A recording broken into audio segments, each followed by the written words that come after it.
everybody. Welcome back to Crime Weekly. I'm Stephanie Harlow. And I'm Derek Levasseur.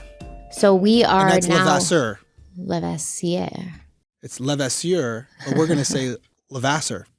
We will, but we could say Levasseur. There's different options out there. You sound like an explorer then. Some would say that I say my own name wrong.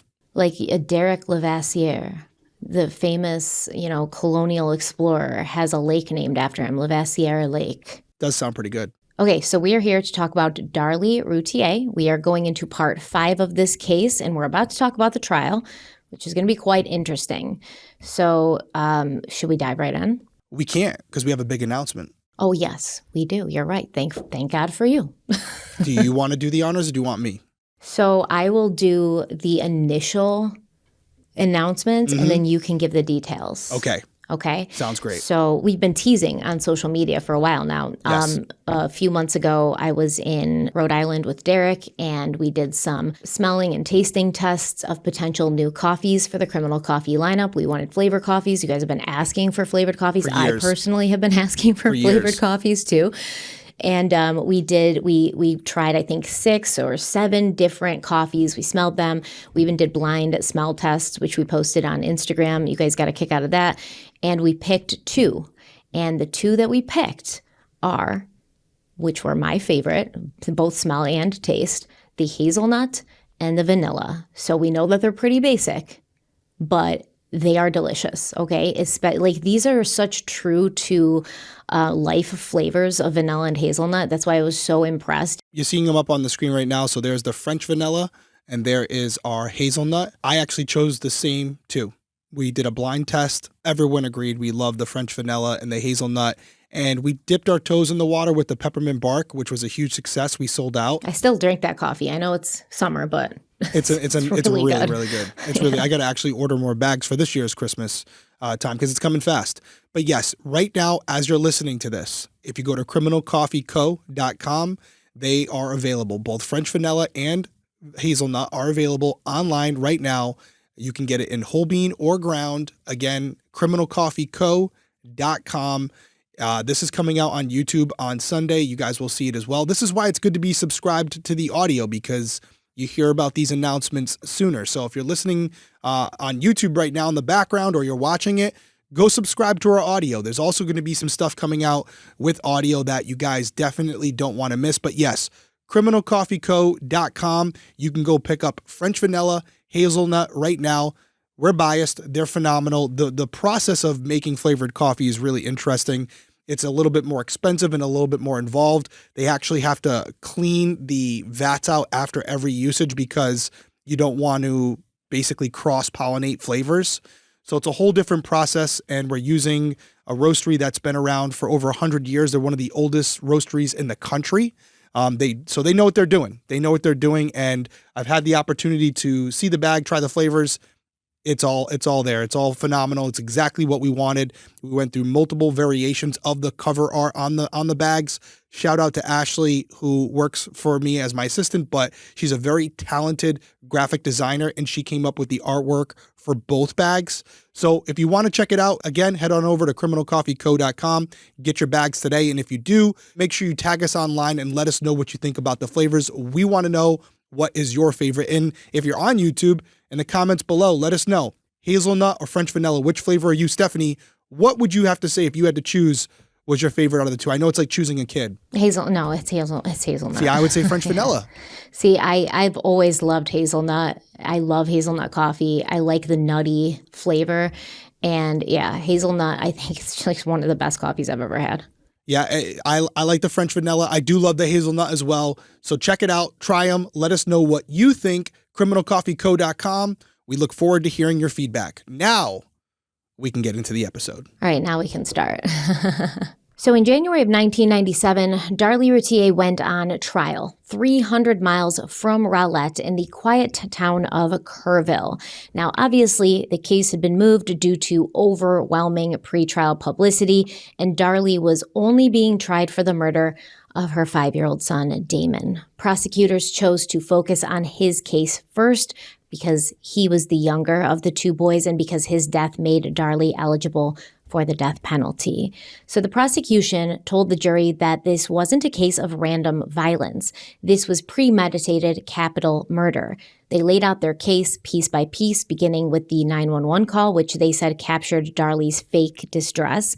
They brought in first responders who testified that Darlie didn't ask about her son's condition or attempt to help them. Medical experts took the stand and said her wounds were superficial, completely different from the ones that killed Damon and Devon. They pointed out that the deep bruise found on her arm on June 10th had not been documented by anyone at the hospital. I would definitely love to get a legal opinion on why they would have chosen to charge her with only one of the two murders and why they were focusing on Damon and not Devon. But maybe it's because they wanted to separate the two. Maybe they figured they had a stronger case for Damon, and if they got the guilty verdict there, they would come back and go with Devon's case as well. But at that point, if she's found guilty, she's not getting out. So what would be the point of going through that whole process again? Again, this might be a simple answer that one of the lawyers who watch or listen to the show are going to say, yeah, this is the reason why you would do that, to keep it clean and to just keep it straightforward and only focus on one victim. But that is a question, even as a cop, that I'm sitting here wondering, hey, why implement that strategy? I've seen cases where they've charged someone with a crime for multiple victims in one trial, and yet they chose not to do it here. So it almost feels like if they got a guilty verdict for the death of Damon Routier, they would not have to go back to trial, and because she's going to get, especially if she's sentenced to life in prison or the death penalty. But maybe if they did it with Damon and then there was, not the verdict they were hoping for, then they could try again. Oh, interesting. Because it wouldn't be double I'm jeopardy not sure. because it's a different victim. That's an interesting take too. Yeah, so if they went on trial for both. Yeah. For both the murders at once, then maybe that would be their only shot at getting, at least with another trial for her other son, they'd get a different jury. They might have more time to retool their tactics in court. They'd, have a different opportunity to get her. Because obviously, I think it's pretty clear, the police, the prosecutors in this case, they had no doubt in their minds that Darlie did this and did it intentionally. Yeah, it was almost like a practice round, if that's what they were doing. There might be a more technical reason for it. If you know the answer, let us know in the comments below, because that is an interesting take. I haven't seen it done that way.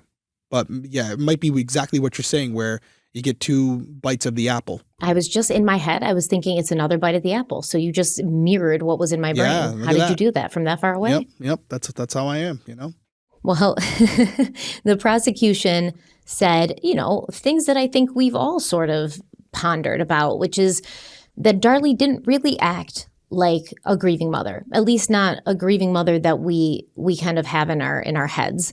She showed little emotion in the hospital, and then just days later, she was caught on video spraying silly string on her son's graves during what should have been Devon's 7th birthday. And just a quick correction from part 4. At the end, I said that the prosecution played that video for the jury 8 times. I've since learned that's not accurate. They played it only once. But when the jury deliberated, they chose to watch it 7 more times. Yep. So overall, the jury did see it 8 times. I also have a correction. Last week, I had mentioned that Darlie's sister may be coming on. The correct pronunciation of her name is Donnell, I believe, from what I'm hearing now. I haven't spoken to her on the phone. It was all through messages, so I was reading it as Danielle. Also, she wanted to correct me where she is not operating under the assumption that Darren is involved with this, that he did it. And her exact words, because I want to make sure I quote her directly here, is that he was directly involved with this, that he knowingly participated in something. So the way I framed it last week, she was like, no, that's not what I meant. So take what you will from that. So wait, she says she believes that he knowingly participated in something, but she's not saying that he's responsible for what happened? I'll just read it exactly what you wrote. This is communicating via email, and I've told her this entire time that we want to make sure we record everything because I want to make sure that we get everything right. So she wrote, I have never once said I thought Darren was involved. My family does not support that line of thought. It sure is why, and again, she's some typos here. It sure was presented that way. I think she meant I'm not sure why it was presented that way, but I do not think he is knowingly and willingly involved. So take that what you will. I still think that there's something to be inferred there personally, but she does not believe that he was directly or knowingly involved. So that's where she's at on this. As far as that's concerned, I will tell you guys, I've seen some of the comments. Listen, I am playing devil's advocate. You guys know how I kind of feel about this one so far. She knows how I feel about it. To me, as we're coming to the end of this series, I do believe that she's responsible for this. I do. Darlie, yes. I've been trying to play devil's advocate because ultimately for me, there's no skin in the game. I'm not going to get a TV deal or something by proving that she's innocent. Ultimately, my job is to try and get it right. And Stephanie's relaying the facts to me, and I'm just trying to go through it as I would in any investigation by processing both sides. It's important that, and we were talking off record about this with Karen Reed as far as her trial. As detectives, and a lot of detectives out there get this wrong even now. Yes, our job is to collect evidence and build a case. We're supposed to let the evidence lead us and let it tell the story and then present that story at trial. However, there's another side to this that's a lot of investigators miss. It's also our job to try to identify any potential exculpatory evidence. Why? Because that will also be part of the trial. The defense will present alternate theories, and if you had taken the time as an investigator to investigate those theories as well, you can say, yes, I looked into that. And basically, as I was going down that road, this, and this came up, which made it not possible. But when you don't do that, you open up that room for thought and question. And in some cases, that rises to the level of reasonable doubt. So it may be annoying for you. I can promise you it's more annoying for the investigator because you may know deep down what happened, but you could be wrong. So you have an obligation to not only the victim, but also the accused to investigate all theories and approach them in a way where they're plausible. If I'm approaching them as like, oh yeah, there's no way this happened, I already got tunnel vision. I'm already biased. So what you guys are seeing here is a behind the scenes of what happens or what should happen in every case. So as you hear me question Stephanie or pose alternate theories, it's not to be an asshole. It's not to be a pain in the ass. It's because it's what we should be doing. Now, if I come to the same conclusion as everybody else or the majority of people, that's okay. We've dotted our I's. We've crossed our T's. So I am not sitting here presenting an alternate theory because I'm communicating with Darlie's family. It's only been through email. It's been through email and Instagram DMs. I have no skin in the game. If she comes on next week and we're allowed to, she's already presented some of her argument. We're researching that now. If it turns out that I don't believe what she's saying, I will tell her that. We'll see if she decides to come on. If she does, I want to give her a fair shake. We have nothing to lose by hearing her out. And that's where I'm at on this. But yes, that was the one small correction, and also my response to some of the people saying that I'm trying too hard to show that Darlie's innocent. I don't care if she's innocent or guilty. I care about Damon and Devon. You're just showing the other side of it and the potential reasonable doubt that the jury might hear and see. Yeah. Correct. And that's what we're doing here, and that's what we're supposed to be doing. So that's where I'm at on that. But yes, that small correction there, that's were her exact words, verbatim, grammatical errors and all. So you guys can take from that what you will. My interpretation is that they believe that basically something Darren was involved in may have led to this. He might not have known this was going to happen or even to this day know who did it, but maybe some of the dealings that he was involved in resulted in this. That's why they attacked that house, which, by the way... It's some of the alleged dealings, by the way. We don't know if he was actually Correct. Involved with any dealings. I read exactly what she wrote there. And so I don't think as we're going too far on a limb here where you have all these houses, these offenders, if it's not Darlie, chose this specific house. Mm-hmm. Why?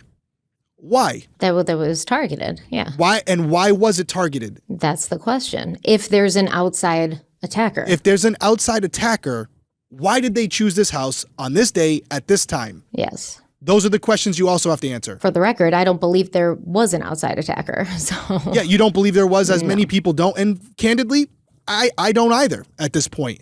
And so I'm going to hear her out. I believe Darlie's responsible for this, but we're exploring all angles here, and there's nothing wrong with that. In fact, I think it makes for a much more interesting conversation. Yeah, for sure. And I mean, there are a lot of people, surprisingly a lot of people, who are like, well, yeah, I think she's guilty, but I just can't get past this, or I just can't get past this. A sock or something, yeah. Yeah, there's people, a lot more than I expected, who are kind of on the fence here. So yep, that's our job. It's painstaking. It takes weeks, if not years, where you're exploring a theory that you don't believe in, but you have to give it a valid effort and you have to really go for it. And that's what I'm trying to do here with just doing it on a podcast. I agree. Thank you for your service, because I could not play the devil's advocate in this case the way you have, and that takes a lot of self-control. I said it to you last week, though. I'm running out of options here. Yeah, I know. You're like, all right, it's getting real hard to try to see this perspective. Yeah. But it makes you a lot more sure about your opinion because you've explored those other things. So maybe she throws something at us that we haven't talked about, or maybe it's just more of the same. But either way, we're not going to run from it because we're not sitting here trying to convince you guys of anything. We're telling you the story. We're giving you the facts. We're going through multiple theories, and we're coming to our own conclusions. And maybe for some of you, hearing from Danelle, maybe that will change your opinion. Maybe it won't. I think it's still going to make for an interesting conversation. Well, the state did argue that after killing her sons, Darlie created a series of ever-changing stories to cover her tracks. They argued that, and there is absolute evidence of that. We know that she changed her story many times, as did Darren, and these stories didn't make sense and didn't match the physical evidence. They walked the jury through the forensics, including how the murder weapon was a butcher knife taken from the Routier's own kitchen. Darlie's fingerprints were on it, something she tried to get ahead of by telling the police and the 911 dispatcher and people at the hospital and everyone that she talked to that she'd picked it up, and so she was worried, like, oh, maybe I messed with evidence, when I touched it. She was saying this within moments of calling 911, by the way. So, and as you know, there was so much more evidence against her, which we outlined in parts 1 through 4. The prosecution told the jury that Darlie was self-centered and overwhelmed. She resented the constant demands of caring for a new baby and 2 high-energy little boys. She hadn't been able to lose the weight from her pregnancy, and it upset her deeply, as she was very focused on her physical appearance and what people externally thought of her. She was struggling with postpartum depression, feeling pressure from all sides, so she decided to kill her sons. The prosecution theorized it could have been for life insurance or to ease financial stress, or both. Either way. Or just to ease stress in general. Yeah, right? We keep saying financial stress, but maybe just quote unquote the burden of having to take care of 3 children in her eyes was too much. There could have been a multi-pronged motive here. She was probably thinking, hey, if these 2, she may have been thinking, if these 2 little boys weren't here, this is how my life would change and be easier. Correct. Now, she's not maybe coming from a mentally train of thought. Yes, she may not be coming from a mentally stable place. Correct. I would hope not, honestly. So either way, the prosecution said, hey, we don't know exactly why she did it, but we believe she planned it all. And the great thing is, in a trial like this, the prosecution, the state, they don't have to tell the jury what the motive was. They don't have to even know that. It's not the most important thing. They just need to prove beyond a reasonable doubt that she did it. Correct. So. Yeah, I mean, why? What is the why is important maybe for storytelling purposes, but it's not an element of the crime. It's important for us retelling it. It's important for us, but think about Chris Watts. What explanation could he possibly give that's going to make anything make sense to you and I? I mean, I think Chris Watts' motive was pretty clear. Well, I mean, but even if even with this clear-cut motive in his mind, we're still looking at it like you're batshit crazy. And selfish, and yeah. But like if the prosecutor's sitting there saying, well, this is why we think she did it. What does it matter? If they can prove, if she's on video doing it, what do you care about the reason why? She did it. And that's what you really have to focus on. In fact, I think personally, it hurts the case when a prosecution focuses too heavily on a motive because they don't need it. Like I said, they do not need it. They don't even need to talk about it, really, if they don't want to. But now if they've put forth what they believe their motive is, and they're kind of like fixated on that, now the defense can be like, oh, well, this is what you say your motive was. Well, why would that be the motive when our client did this or said this? And so the defense can start mounting a defense against the motive, which the jury is going to absorb that one way or the other. And they're going to be like, yeah, that doesn't make sense why they would do that if this was the motive, even though the prosecution doesn't need to prove a motive. So I think it hurts a case sometimes that the prosecution focuses to, like, look at Karen Reed, right? Yeah, it's another boat you just put in the water that the defense can poke holes in. Yep, exactly. And you're right. It could be a distraction and not help you, and it could actually hurt your case. Mm-hmm, I agree. I've seen it happen. I think with Karen Reed is a perfect example where the prosecution is so dead set on the fact that she was angry at John O'Keefe and she purposely plowed him down, where a lot of us are like, Why would she have done that if she went to his house and called him and left such angry messages? Why would she have done that if she just killed him? So now we as the public who make up the jury could be poking holes in the prosecution's theory of the motive. Yeah, and by the way, just so we're being transparent, right now we're recording this on a Tuesday, and the jury is asking questions about the Karen retrial. Different things they're trying to clarify. So there could be a verdict within moments. And if there is, we're going to try to do that this week. So you'll probably see this after the verdict came out or hear this after the verdict came out. But just so you know, we're following it. And literally, if you happen to catch me on camera looking down and off to the left, it's because I'm following my phone to see if there's an update. Because if there is, we're going to get right on it. All right, so let's take a quick break so Derek can check his phone in peace. I got to check it. We'll be right back. Okay, listen, I know true crime can keep us up at night, but you know what really gives me anxiety? Like every other American, debt, like bills on bills and bills. It creeps in like a silent predator. One day it's a little interest charge, the next day your account's in the red and your credit score is doing the limbo. How low can it go? Lower than your motivation to check your bank app, that's for sure. But here's the thing. There's actually a way out, and it's not scary. It's called PDS debt, and they've helped hundreds of thousands of people escape that crushing debt spiral. They don't judge your credit score. They don't make you jump through hoops. They actually listen and then help you build a personalized plan to get your finances back on track. And I know from personal experience, when money's tight and you're dodging calls from unknown numbers like they're ghosts from your financial past, it is the worst. It's no way to live. But PDS debt is like a financial EMF detector. They clear the air and give you peace of mind. They also have an A+ rating on the Better Business Bureau and thousands of 5-star reviews, which makes sense because they actually do help. There is no minimum credit score required. They're here to help you save more, pay off your debt faster, and start putting money back where it belongs, in your pocket. So we love PDS debt. Derek's going to tell you how you can check them out for yourself right now. Yeah, listen, we all go through financial struggles, especially in this economy, and sometimes you need help, and PDS debt might be the solution for you. You're 30 seconds away from being debt-free. Get your free debt assessment and find the best option for you right now at pdsdebt.com/crimeweekly. That's pdsdebt.com/crimeweekly. One more time, pdsdebt.com/crimeweekly.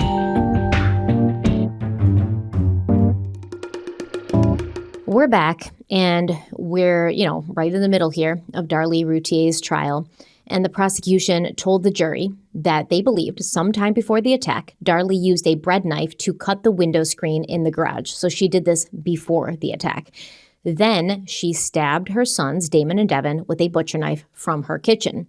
She then ran down the alley, dropped a bloody sock to suggest someone had fled, and raced back to the house. She slashed her own throat over the sink and cleaned that up, then broke the wine glass, knocked over the vacuum, screamed to wake Darren, and called 911. And after that, she just kept lying, hoping the police would believe the story she'd created. And I think this is very viable, actually. She cut the screen before, then killed the boys, then took the bloody sock down and ran it really quick. We already did the math on that. She could do that and be back within a minute. And this was before a time when everybody had doorbell cameras and surveillance cameras on their house, so nothing would have captured that. And then she came back, did her own wounds to show, there was an attack, I'm wounded. And that is when she starts kind of, making the scene look the way she wants it to, making the scene look as if there was an intruder that she pursued by breaking the wine glass, knocking over the vacuum, and then she screamed to wake her husband. I think that's absolutely viable. I think she would have had plenty of time to do that. Yeah, and when we think about the potential of a murder-suicide that maybe she backed out of, I will say with some of the forensic evidence, it wouldn't support that. And because, well, first off, you have not if she was staging the scene. Staging the scene, right? Staging the scene before she cut herself, which would be the case here, because if she had cut herself and then decided after it, like, oh, I couldn't go through with it, I have to stage the scene now, which I had suggested that as well, it wouldn't work, because if she did stage the scene and she planted that sock, there would be at least, at minimum, low velocity blood spatter along the sidewalk leading to the sock out of the house. So if it was her, she was not injured while planting that sock. She would have had to have planted the sock first and then attempted to kill herself, which wouldn't make a lot of sense. Why would you plant evidence if you were going to take yourself out anyways? One more thing I want to clear up. So I do want to answer that really quickly. Yeah, okay. So there is a world where Darlie, who is so focused on how she's perceived, says to herself, I'm going to kill my kids, I'm going to kill myself, but I don't want to be remembered that way. I want there to be a potential where people come in and think, hey, Poor maybe Darlie. someone attacked them. Poor Darlie. She was a victim too. And that's how she's remembered, not as the mother who killed her children and took her own life. Yeah. That is possible. She could still stage it. Especially the way you're describing her. You just had me think of something else that I was having a conversation with one of our listeners. Again, I do try to conversate with as many as I can. Please don't everybody DM me with your theories, but I happened to catch this one. We talked a lot about the screen last week, and we talked a lot about Darren going to their previous home and checking for the screens being cut. And super weird, but I will tell you, I was approaching it from the perspective of he was going there to see if he had cut screens at that house. But what our listener had said, which was an interesting perspective to look at, and I think it's viable, is that what if Darren, who is not involved, right? Let's just assume for this conversation he's not involved, wanted to see if the offender had tried their previous address thinking they may have lived there. So he went to that address looking to see if the screens had been cut, which would suggest that this person or people were at multiple locations that they resided at. So when she presented that to me, I said, oh, that's also interesting because that could work as well, where if he is innocent and he's just trying to figure out what happened and who's responsible, he may have gone to that house to say, hey, maybe they got the wrong address first. Maybe they cut this screen. And so I'm not saying I believe it. I'm just saying I thought it was a viable scenario. So I wanted to present it here because you guys come up with some good ideas. I suppose, but like knowing someone else owns that house, why would you go there at night? Like, why wouldn't you just go there during the day, knock on the door and say, hey, this happened. We used to live here. I just wanted to know if you had any, if there was any suspicious people hanging around watching your house. Are any of your screens cut? Did you have an intruder that night or any night this week? I feel like that's what you would do if you were being upfront. Probably not be talking about book deals and stuff. Yeah. And you wouldn't be going in the middle of the night creeping around. Yeah. Yeah. We had a little bit of not a debate, but we were going back and forth, and I acknowledge that there's definitely there could be some truth to that, where even though maybe the approach wasn't great, the time of day wasn't good, but the intention behind it may have been pure.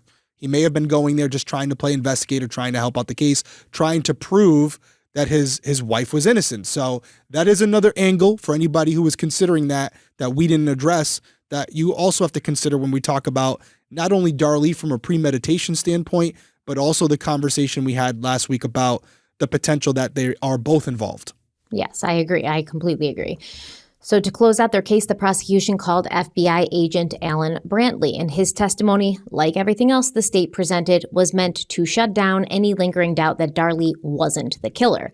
He explained how the crime scene had been staged, and the motive, whatever it was, appeared to be personal, and the evidence showed that the boys were the target.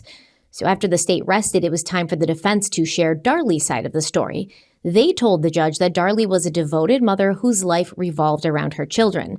They brought in friends, neighbors, and relatives who had known Darlie for years, and these people testified that she was a good mom. They also described how she grieved deeply in the days following the murders. The defense said that once consultant James Cron had reviewed the crime scene, police decided that Darlie was guilty, and from that point forward, they never looked in any other direction. They didn't follow up on a black car that had been reported near the Routier home, and they didn't pursue leads related to prints and DNA found at the scene, including a latent fingerprint and a palm print on the garage windowsill that were never matched to anyone. There was also an unidentified pubic hair and facial hair.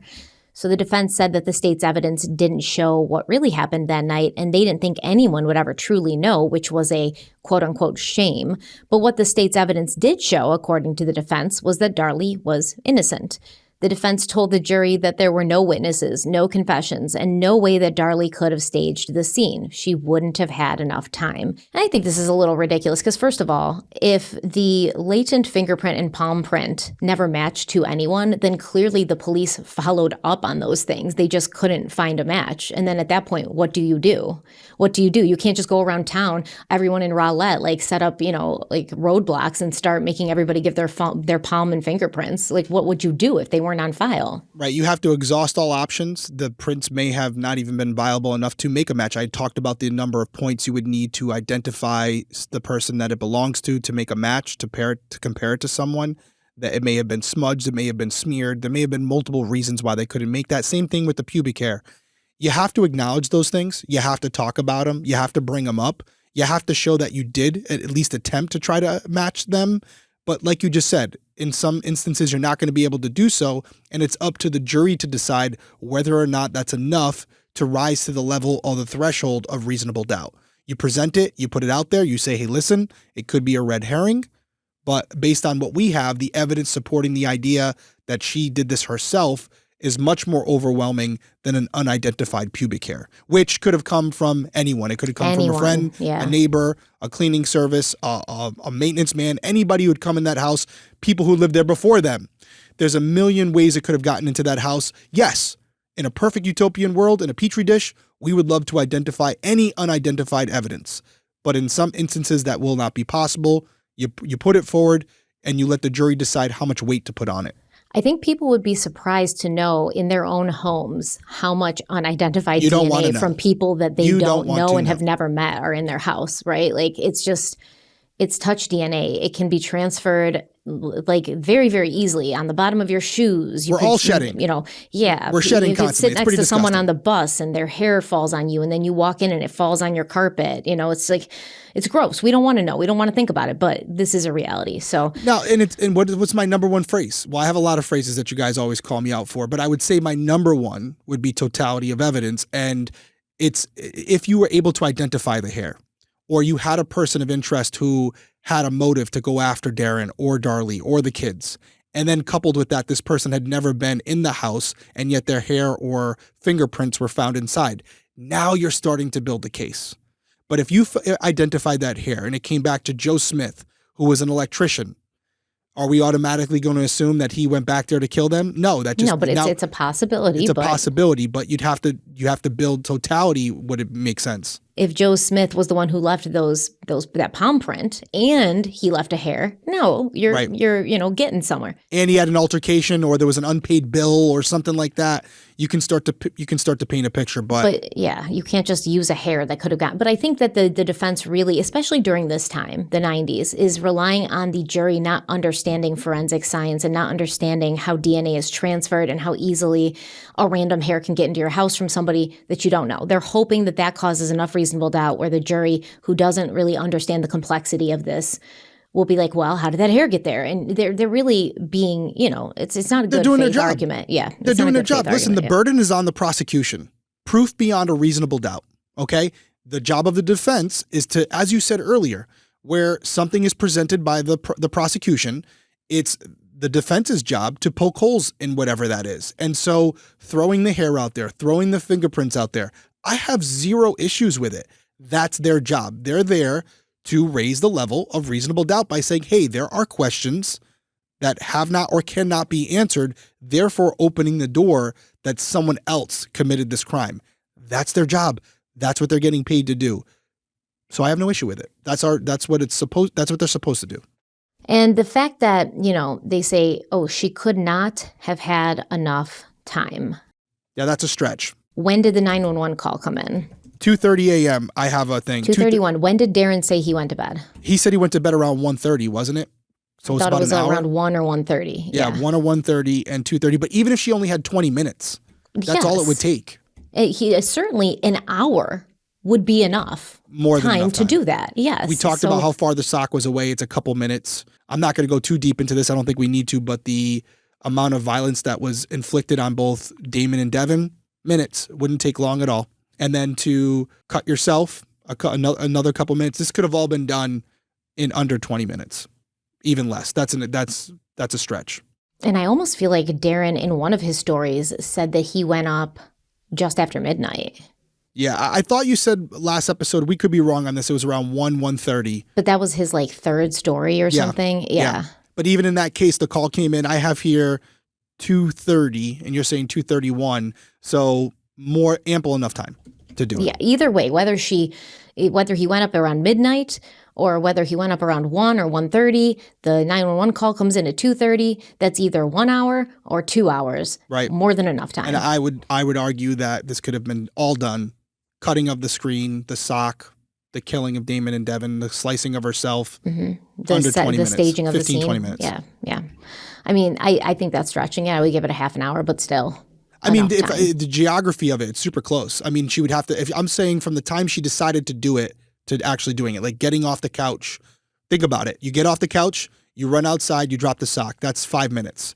You come back in, you stab Damon and Devon, right? They're out of the way now. They're not going to interrupt anything. You go over to the counter. At that point, you're already cutting the screen because you cut the screen before you went and dropped the sock. And then you come back in and you cut yourself and you scream for Darren. Pretty quick. It's a small house. It's not she's running from one side of the building to the other. It's all right there. And as soon as she cuts herself, immediately she yells for Darren. Darren! Everything's already done. I think for me, I feel like there would have to be she's not whatever she is, she's not a cold-blooded killer. She's never done this before. So there would have to be I would hope and think. A build-up? Psyching herself up to do it. And then after, maybe a sort of a meltdown, like disassociation, like what did I do? And then, okay, I got to get into it. But I cannot see her moving through these steps so fluidly to get it done in 20 minutes. But if she did, then yeah, I mean, it's still possible. I mean, especially if she's of not sound mind. You know, if she's operating in a different world that most people are not, it could have been pretty just straightforward and cutthroat. Yeah, which is horrible to think about. I mean, I think that she did this, and even I have a hard time putting that on her, you know? Rationalize the irrational. Good luck with that one. Yeah, it's real hard. So, Anyways, the defense said there was absolutely no motive, right? No reason for Darlie to kill her children. The motive certainly wasn't financial. The defense pointed out that Damon and Devon each had $5,000 life insurance policies, but Drake didn't have one because he hadn't been added yet. Damon and Devon's policies totaled just $10,000, while their funerals had cost more than $14,000. The defense said that if Darlie had wanted to kill someone for profit, it would have made more sense to kill her husband, Darren, who had an $800,000 policy. The defense worked to poke holes in other parts of the state's case. To counter the state's claims that Darlie had self-inflicted her wounds, including the knife wounds and the large bruise on her arm, the defense called Dr. Vincent DeMaio, the chief medical examiner in San Antonio and editor-in-chief of the Journal of Forensic Medicine Pathology. So honestly, sounds like a pretty legit expert witness. Correct. Yeah. So he testified that Darlie's injuries weren't consistent with self-inflicted wounds. He specifically pointed to the cut across her throat, which prosecutors had described as superficial. DeMaio said it was anything but. She had come close to having sliced her carotid artery. We talked about that. Mm-hmm. The defense further told the jury that the prosecution had enhanced Darlie's 911 call for trial, which changed the audio. To illustrate their concerns, the defense played the 911 call 3 times, twice using a transcript with disputed sections marked. So the disputed sections are like, we don't really know what she's saying here, but she could be saying this or she could be saying that. And then they played it once using a version they believed reflected the correct wording. The actual transcript of those discrepancies wasn't part of the trial record, so it's unclear what the exact differences were. However, we do know that Darlie's family has claimed the prosecution's 911 call was played in pieces and out of context. They also said there should have been a part where an officer arrived and told Darlie she'd been stabbed in the neck, and that Darlie had a reaction when she saw herself in the mirror. So that still doesn't make any sense because in Darlie's stories, the many she told, she said she didn't realize she was stabbed until she woke up. And then she realized, and that's why she got a towel for her neck. And the first responder, the officer who arrived first, when he got there, she had a towel to her neck. So it doesn't make sense that there's, an officer arriving and saying like, oh, did you know your neck has been sliced? And she's like looking at herself in the mirror and she's like, what? I had no idea. Like, that doesn't make any sense to me.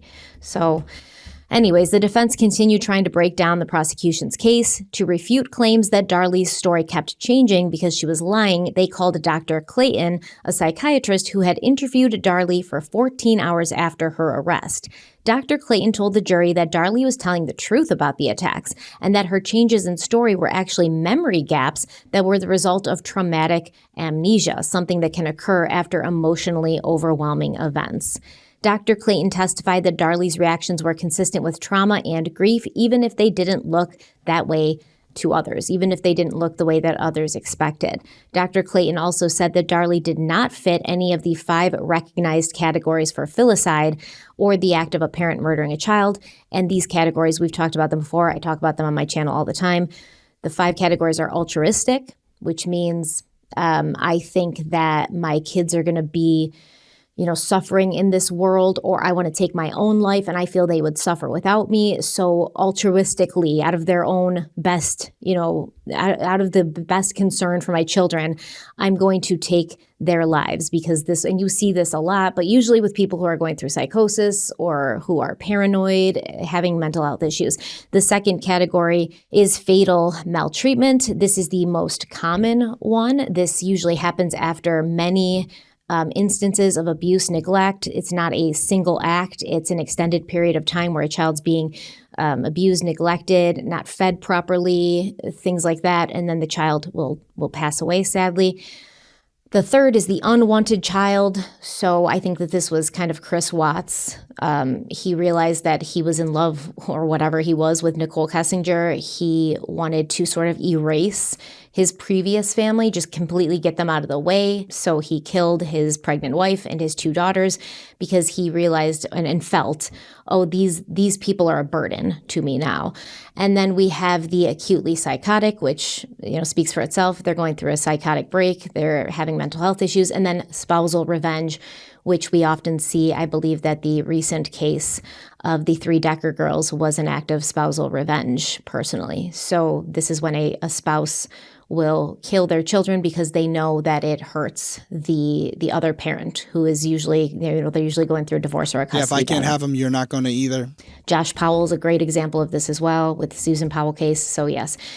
So this Dr. Clayton is saying that Darlie does not fit into any of these categories. But I mean, based on what the prosecution believed the motive could have been, which was, hey, they are causing me stress. I can't afford the lifestyle I want. I can't be the person I want to be who can lose weight and not be so stressed and burdened down. That's the unwanted child. So that she does technically fit into that category if that was the motive. And the fact that, Dr. Clayton is saying she doesn't fit into any of these categories when you don't actually know her internal motives or her internal thoughts, I don't know how he could possibly say that with his chest. I think he's coming from a place of honesty. I think these guys are credible, as we alluded to about the last expert.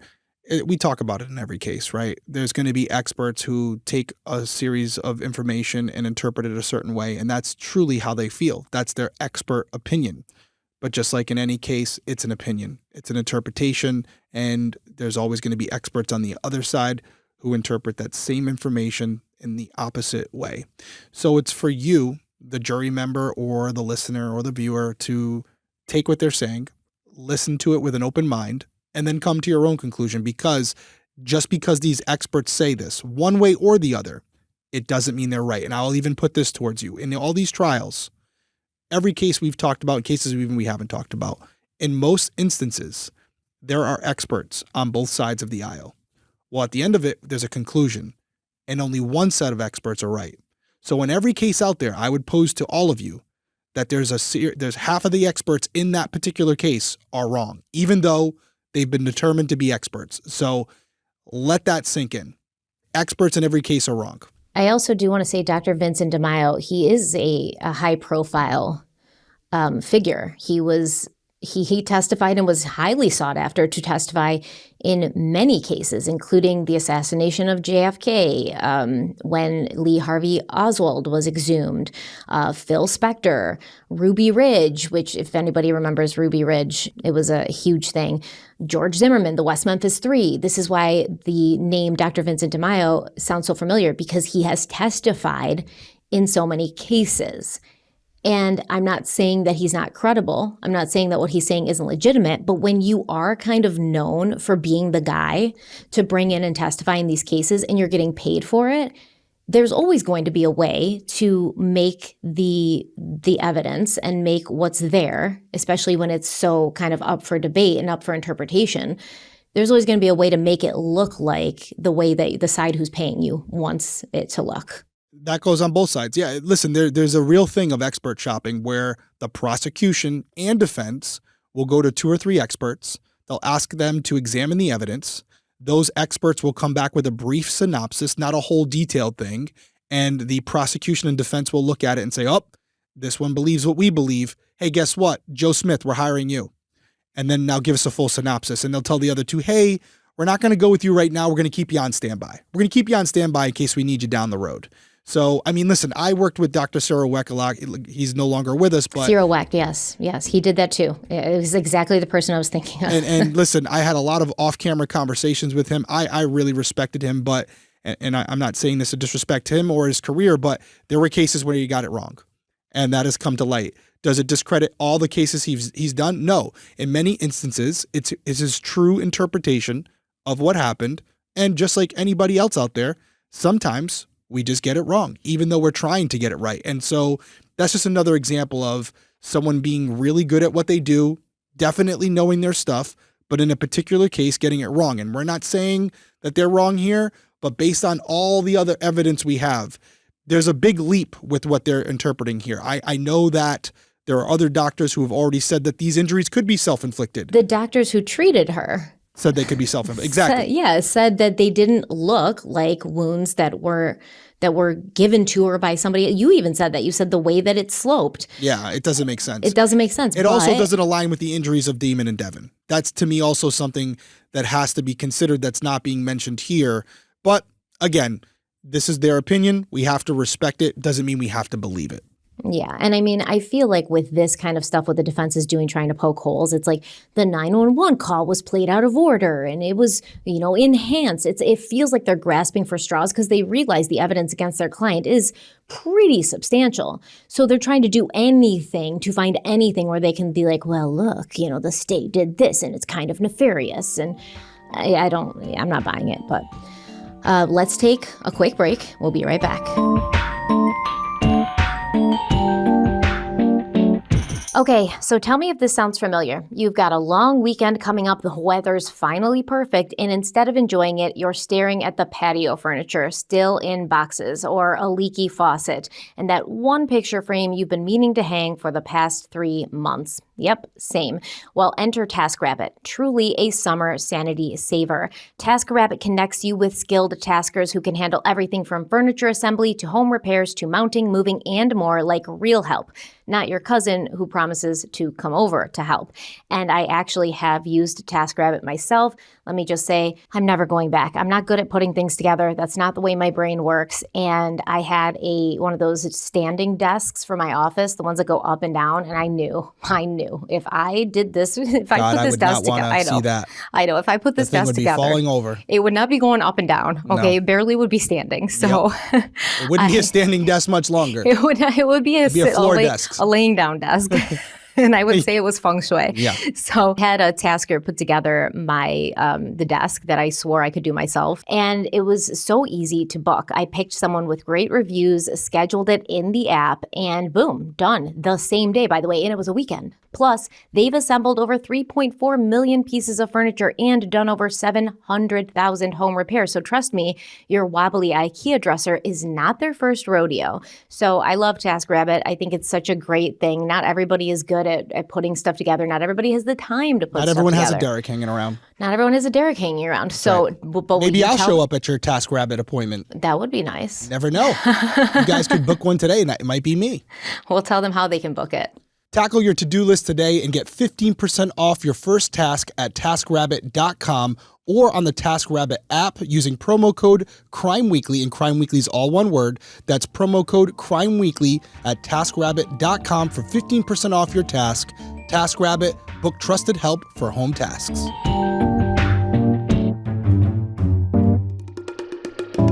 Okay, we're back from break. So we were sort of talking about Dr. Clayton and how he said that Darlie doesn't fit into any of the 5 filicide categories. Dr. Clayton told the jury there was no evidence that Darlie met any of the recognized categories of filicide, including the mental health-related ones. While she acknowledged that Darlie had shown signs of postpartum depression, which can, in rare cases, progress to psychosis, she said that Darlie didn't fit the clinical profile for any of the postpartum depression classifications. She also said she didn't think Darlie was suicidal. The defense team's other two main witnesses were Mr. and Mrs. Routier themselves. So Darlie and Darren. Darren testified first. He recalled Darlie's depression in May 1996 and how she had called him at work after contemplating suicide. He said that after he came home and they talked through everything, he wasn't concerned about her completing her, intentions or her feelings that she wanted to take her own life. A few days later, Darlie got her first period in over a year, and from then on, everything was fine. Darren also testified about, it sounds like such a male thing to say. I'm sorry. It sounds like... Yikes. Shots fired. Right? It sounds like he's like, yeah, she was like going through woman problems after having a baby, but then she got a period and everything's fine now. That's not how it works? No, I don't think so, Darren. All right. Let me write that down. He's like, she got her first period in over a year and suddenly she was okay She's happy again. She's just back to normal. Darren is not the sharpest tool. So Darren also testified about the couple's financial problems, though he did play them down. He said he had made $111,000 in the first 5 months of 1996, which meant he was on track to earn almost as much as he had in 1995. And just for context, that would be more than double in today's dollars. So I don't know what these people did with their money to be so broke, honestly. Overspending. If he's making that. Overspending. Living above their means. Putting fountains in the front lawn.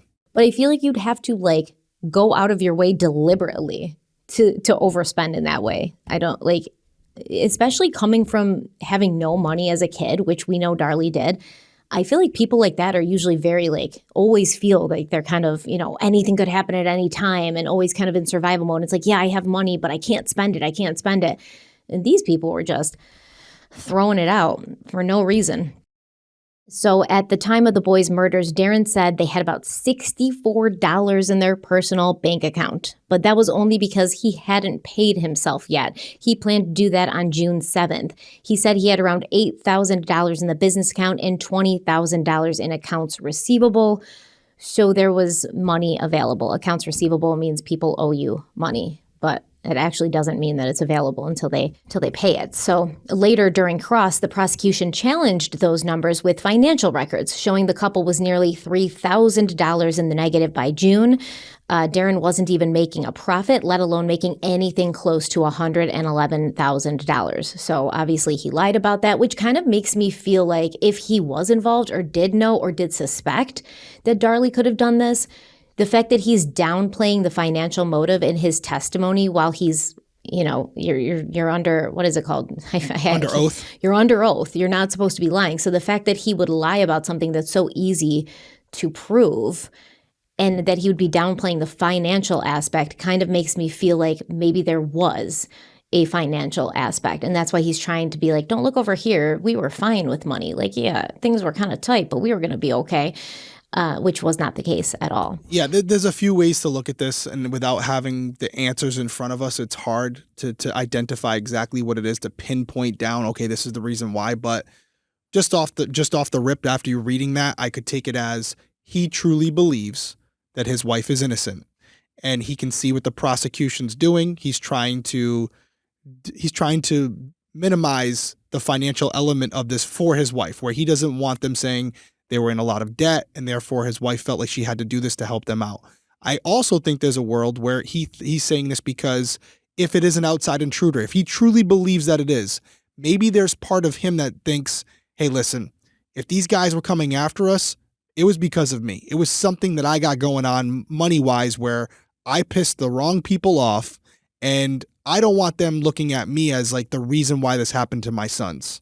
So that's part of it. And then it's also what you said. The third angle would be he is somehow involved. He knows that there's some truth to what the prosecution's laying out. So he's minimizing this element of it because he doesn't want them to follow this lead too much. So here's my interpretation.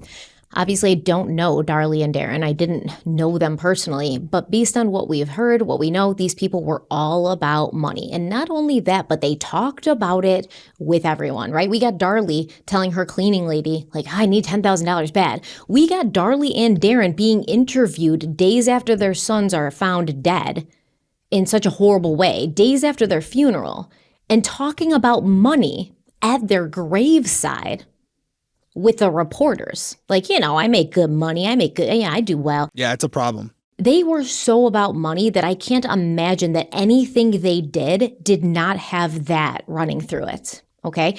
Secondly, maybe Darren's over here, if we're going to say that this did not happen by Darlie's hand, this did not happen by Darren's hand, it was an outside intruder. Maybe Darren's over here like, man, I do be running my mouth about money all the time. Did I say something to the wrong person? Yeah, he's trying to downplay it. Did I flash it to the wrong person? Yeah. Right. And listen, when you have this much money coming in and out, where you're going from $100,000 in 5 months to $64 in your bank account, there are times where people like this who have a lot of money coming in but are waiting for it will borrow money from people, hard lending. And sometimes you borrow from the wrong person and you're a little late. And with that wrong person, they're not a bank. They're not a bank. So the way they get their money, the way they recuperate their losses is different than the way the bank would do it. The bank's going to go through the legal system. These guys, these hard lenders, they'll break your legs at minimum. So was he in some financial struggles where he was borrowing money to cover the bills and then paying these guys back, and maybe there was something going on where he didn't? I don't know. At this point, we probably will never know. But why wouldn't he say something about that then? Even to just the police, to save his wife. He knows she's innocent. She didn't do this. He's going to let her sit in prison for the rest of her life. It's a great question. Rather than come forth and be like, yeah, I'm kind of an idiot. I made a bad deal. Right. And it could be this. Yeah, you'd think. But his rationale may be, if I do this, I'm also acknowledging that it's my fault. And it doesn't matter. Your wife's in prison. You lost your child. No, it's because it didn't happen. It's not just a noble thing to do, but it's the right thing to do. The right thing and the smart thing, right? Because now, yeah, maybe you look a little stupid, but you just said Darren's not the sharpest tool in the shed. He's not. But after all this time, and he keeps talking about how he doesn't think she did it. He doesn't. I know. You wouldn't even say that to the police. Like early on in the investigation, you would wait.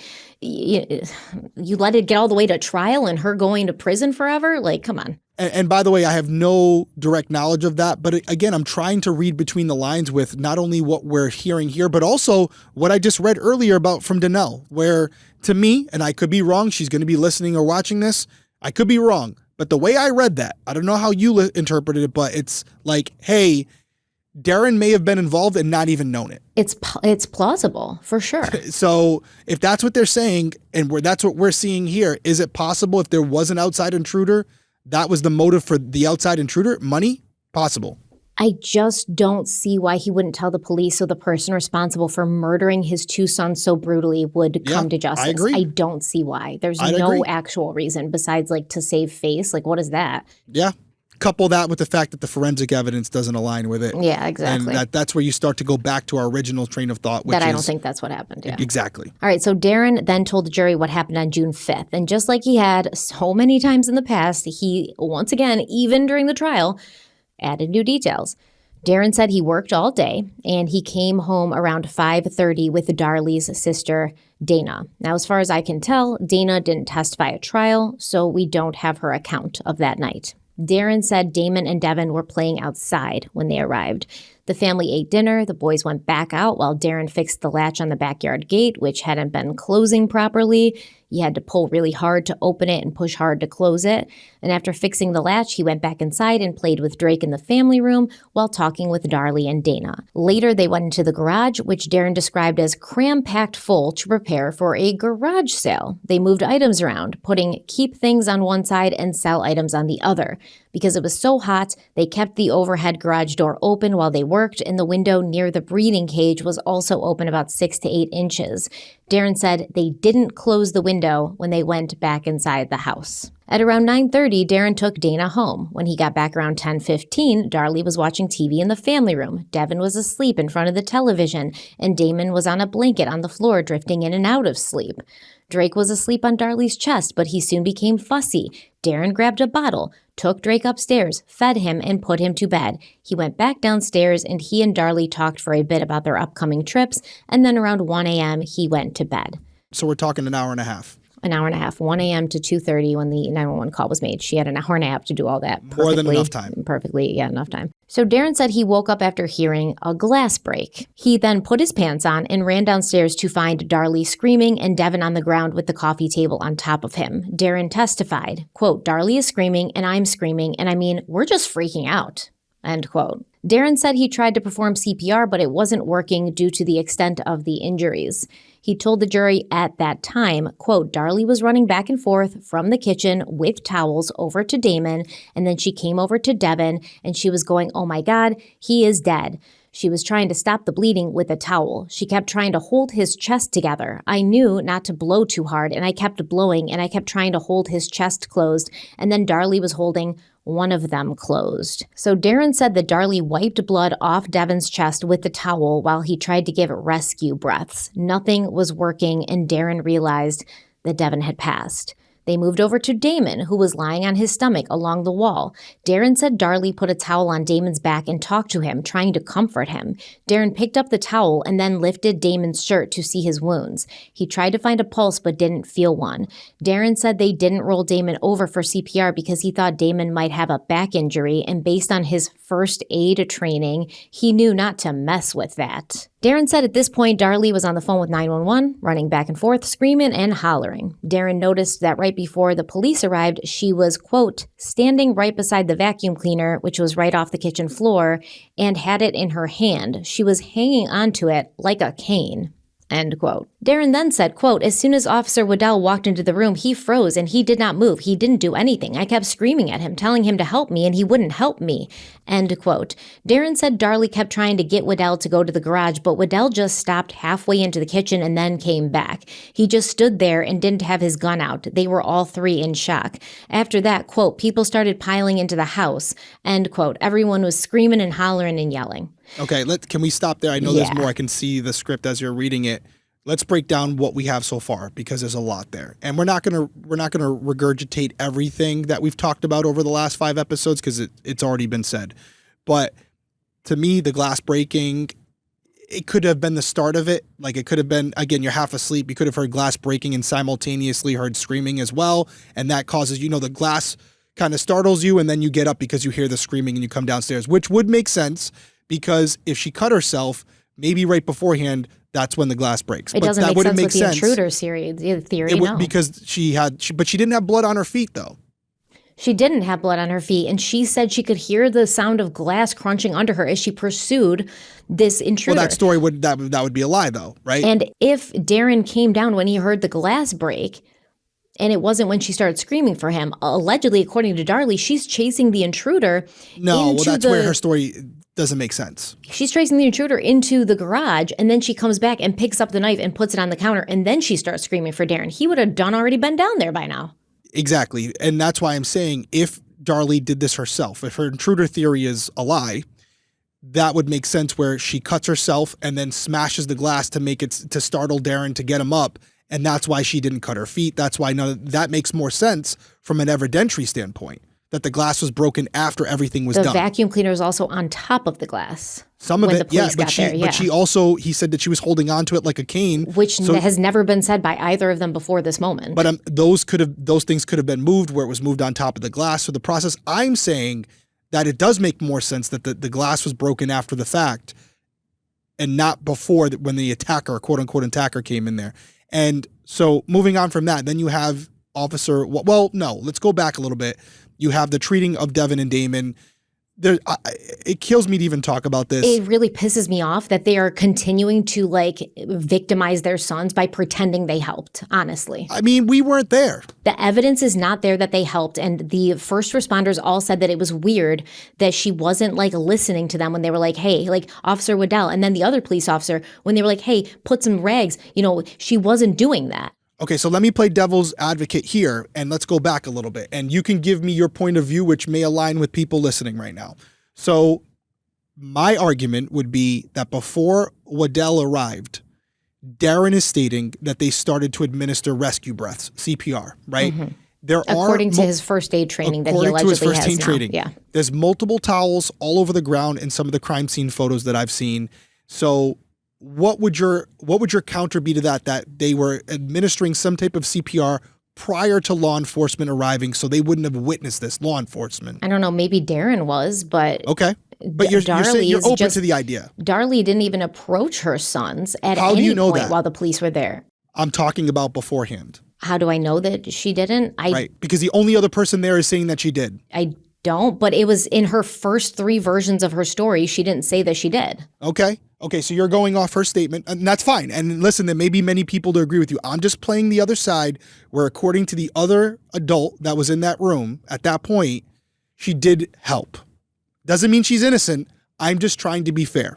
But this is a story he's telling after consulting with lawyers, after... I don't disagree with you. After reading all of her past statements, and this is a version of events that he, Darlie, and the lawyers all agreed, like, this actually sounds the best for all of you guys. I'm not disputing that. I'm just going off of what he's saying. So let's move on from that, because that they're lying. That's basically the defense to it. They're lying. They've coordinated a story, and that's what they're saying now, because optically it looks the best. Now Waddell arrives. Waddell, who's, in my opinion, an impartial witness, is saying she wasn't helping. She wasn't doing anything. But I do want to address this whole him coming in there and not going into the garage and kind of just standing there shocked, because this is where the cop hat is on, but I'm going to come to Darren's defense here to a certain degree, because this is something, from what I've heard, was a big point of contention at court and just publicly, because you have the officer there who's supposed to protect you, and it sounds like he froze. So let's break this down, because this is something where I'm sure many of you want to hear my opinion on this. There's 2 things that could have happened here. The first scenario is he walks in and Waddell sees what he's looking at. He sees 2 people who have already been stabbed, a third person who's been stabbed. They're telling him that the person who did the stabbing is currently in the garage. The officer's alone at this point, and he's thinking, I have to protect the people here, because if I pursue him and the offender makes his way around through another way, he could kill all of them before I get back. So I'm going to stand by, wait for backup, and hold down the fort until backup arrives and we can pursue this person. That's option number 1. But he didn't have his gun out, according to Darren, which would be odd, because if you have a stabbing suspect in the house, you're going to have your gun drawn. So that's a problem for me. The other scenario is that Officer Waddell, and I don't know him from a hole in the wall. He could have been a rookie. He could have been a 20-year veteran. To be honest with you, it really doesn't matter, because anecdotally, I will tell you guys this, and I'm not going to say names, but as a patrolman and as a supervisor, I personally witnessed officers, when we're responding to a domestic dispute in the middle of the night where there's possibly a 1032 gun involved, I've personally witnessed with my own eyes an officer who was right around the corner from that location saying, yep, I'm en route, and they should have beaten me there because I was on the other side of the city. And I've seen them stopped at the top of the road waiting until they see the flashing lights behind them coming in their rear view before they approach the house, because they want to make it look like they're showing up at the same time as me. And by the way, I witnessed that more than once, and I definitely brought it to their attention and the people who are supervisors in my building. I say all this to say, not all officers are heroes. Some of them are cowards. And I'm not saying that Officer Waddell is that. I'm just acknowledging it's possible. These guys aren't robots. And there is a world where, as a human being, he walked into that crime scene and he froze because he was scared. I'm sure he did freeze for, 30 seconds, a minute, of course, to process what's happening. But did he freeze and not move the entire time until another cop got there? No. I don't know. That I'm only giving you the side that Darren's conveying, and I'm sure Officer Waddell's is completely different, and he's going to be able to explain it. All I'm doing here, in a generic sense, is acknowledging to our audience that when you hear these stories and someone, a witness or a victim, will say the officer was scared shitless or they froze, it's possible. 100%. They are human beings, and they do respond to traumatic situations just like you and I. And unfortunately, some of them don't realize how they would respond in those circumstances until they're put in it. So what actually happened in there? Waddell's going to have his version. Darren's going to have his version. You choose what you want to believe. I'm acknowledging that both sides are plausible. I choose the impartial person who has no motive to lie, as opposed to the person who has every motive to lie. I would push back on that. I would say if Officer Waddell did freeze and was scared and didn't do what he was supposed to do, he's not going to come out and publicly say that. That makes him look horrible. If he froze and was genuinely just in self-preservation mode, he's not going to come out and say that. It's not good for his peers. It's not good for his organization. It's not good for the public. It's not good for his friends and family. Now, I'm not sitting here saying that if that happens to someone, they're a bad person. But listen, we can talk about the shootings in Florida. Oh, Parkland. That guy was a coward. I'll come right here and say it. Yeah, but he didn't even go inside. Like this That guy. school resource officer had a job to do, and he was a coward. And so he was the one responsible for protecting them, and he didn't do his job. And if we didn't have more evidence of it, I don't think he would have come out and said it. But we had evidence that he didn't go inside, so he couldn't dispute it. I'm just saying, would it have changed the outcome of what happened here? And reality is Waddell acting immediately or not acting immediately as far as what actually occurred a big difference maker? No, it already happened. I'm just putting it out there to be honest. What I'm saying is it doesn't really matter whether Waddell froze or not, and whether he didn't maybe want to admit that for a few minutes I was shocked. I have kids. Like, it sucked. It was terrible. Yeah, scared. That doesn't matter. What matters is, would he lie about asking Darlie multiple times to give aid to her children and her not doing it. And her not doing it. Would he lie about that? Because what motive that's not protecting himself. Now you're just throwing somebody else under the bus that you don't even know is guilty or in it. Now that I would agree with. Why would he do that? What you're saying is essentially what I'm saying, because he said that about Darlie, and Darren indirectly is defending her by calling out the integrity of Waddell. Do you see what I'm saying now? Yes, of course I see. Yes. Because he's trying to say, listen, here's your source for Darlie not doing anything, but let me tell you a little bit about him. And that's what the objective here is. That's the strategy from where I'm sitting, is to discredit Waddell. Yes, of course, because that's the first person on scene, and he had these, perceptions of what was going on that do not look good for Darlie, of course. Right, exactly. And so could be one scenario, could be another. We're acknowledging both. Darren said he then went to go get their neighbor, Karen. And when he came back, Darlie had been moved to the front porch because she had passed out inside. Darlie then left in an ambulance, and Darren went inside to clean himself up before riding to the hospital with Karen and baby Drake. Darren was asked about Darlie's behavior at the hospital. He said Darlie wanted to hold Drake, but he kept going for her bandages, so she held his fingers instead. He said Darlie had all the photos of the boys brought to the hospital from the house, and when she saw them, she just fell apart and would go into hysterics. Darren was also asked if Darlie complained about any injuries to her mouth. He said, yes, family members were feeding her ice chips because her lips were all swollen. You could see the cuts on the inside of her mouth.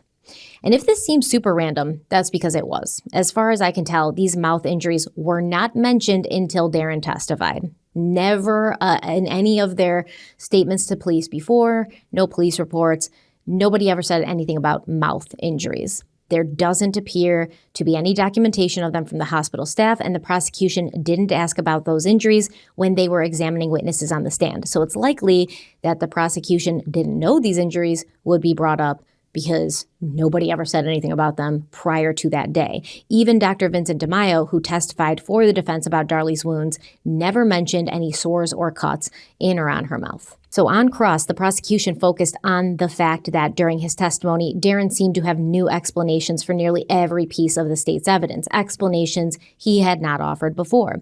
They said, quote, Mr. Routier, it's really more accurate to say that your memory got better every time we got a test result back in this case, didn't it? End quote. Then they followed up with, quote, every time we found out something else, you remembered something else that would correspond with that finding, didn't you? End quote. For example, Darren didn't mention Darlie going to the sink until the bond hearing, which is after he learned that the police had taken the sink as evidence. So now the sink appears in his new stories. So at the end of Darren's cross-examination, the prosecution laid into him. This next quote is going to be long, but I do think it's impactful. Quote, would it be fair to say that really back on June the 6th, by your version, we have got a really lucky intruder, don't we? I mean, after all, he picked a house where the window just happened to be open to the garage, right? Just happened to pick a house where on that night the alarm system is not turned on or armed, correct? Lucky that in fact, once he gets past the alarm system off, he gets through the window open. When he gets to the utility room, he just happens to find a sock available to him for his use that night, right? And lucky enough that when he does that, he gets into the kitchen and lo and behold, there in the butcher block, he finds a weapon to attack your 2 children and your wife, right? Lucky enough that evening that once he got past all that, the murder weapon is actually provided inside the house, right? Lucky enough that while he is attacking both your children, your wife doesn't wake up, right? Lucky enough that after he attacks her, that in fact she doesn't even get a good look at his face, right? Lucky enough that as he's leaving the house, he drops the knife on the floor there and your wife doesn't pick it up and doesn't use it against him, right? Lucky enough that when he gets into the garage that he doesn't deposit any blood on the floor, no blood on the window, correct? And then lucky enough that when he leaves out that garage into your backyard, that he either scales that fence without leaving a mark or he opens up the gate and then latches and closes it without anybody detecting that either, right? A real lucky guy, wasn't he? End quote. Darren responded, quote, yeah, and I want him dead. End quote. And the prosecutor added, quote, so do I. No further questions. Damn. End quote. Damn. Wow. I don't have anything to add on that. I mean, that right there is a synopsis of what would have to happen in order for an intruder to get away with this.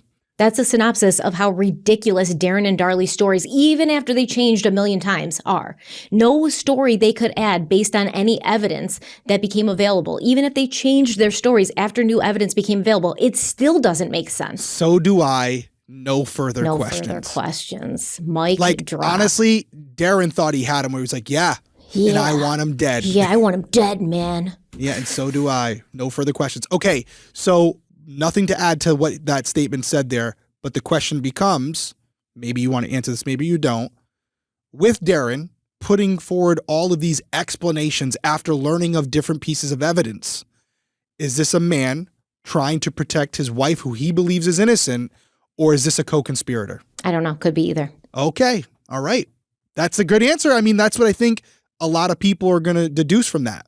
It could be a guy who genuinely thinks his wife is just innocent and is doing anything he can to protect her because he believes law enforcement is not out looking for the right guy. I think, like I said, I don't think Darren is a super intelligent person. Yeah, we've said that like 17 times. I'm sorry, Darren. It just doesn't come off that way. He seems very impressionable.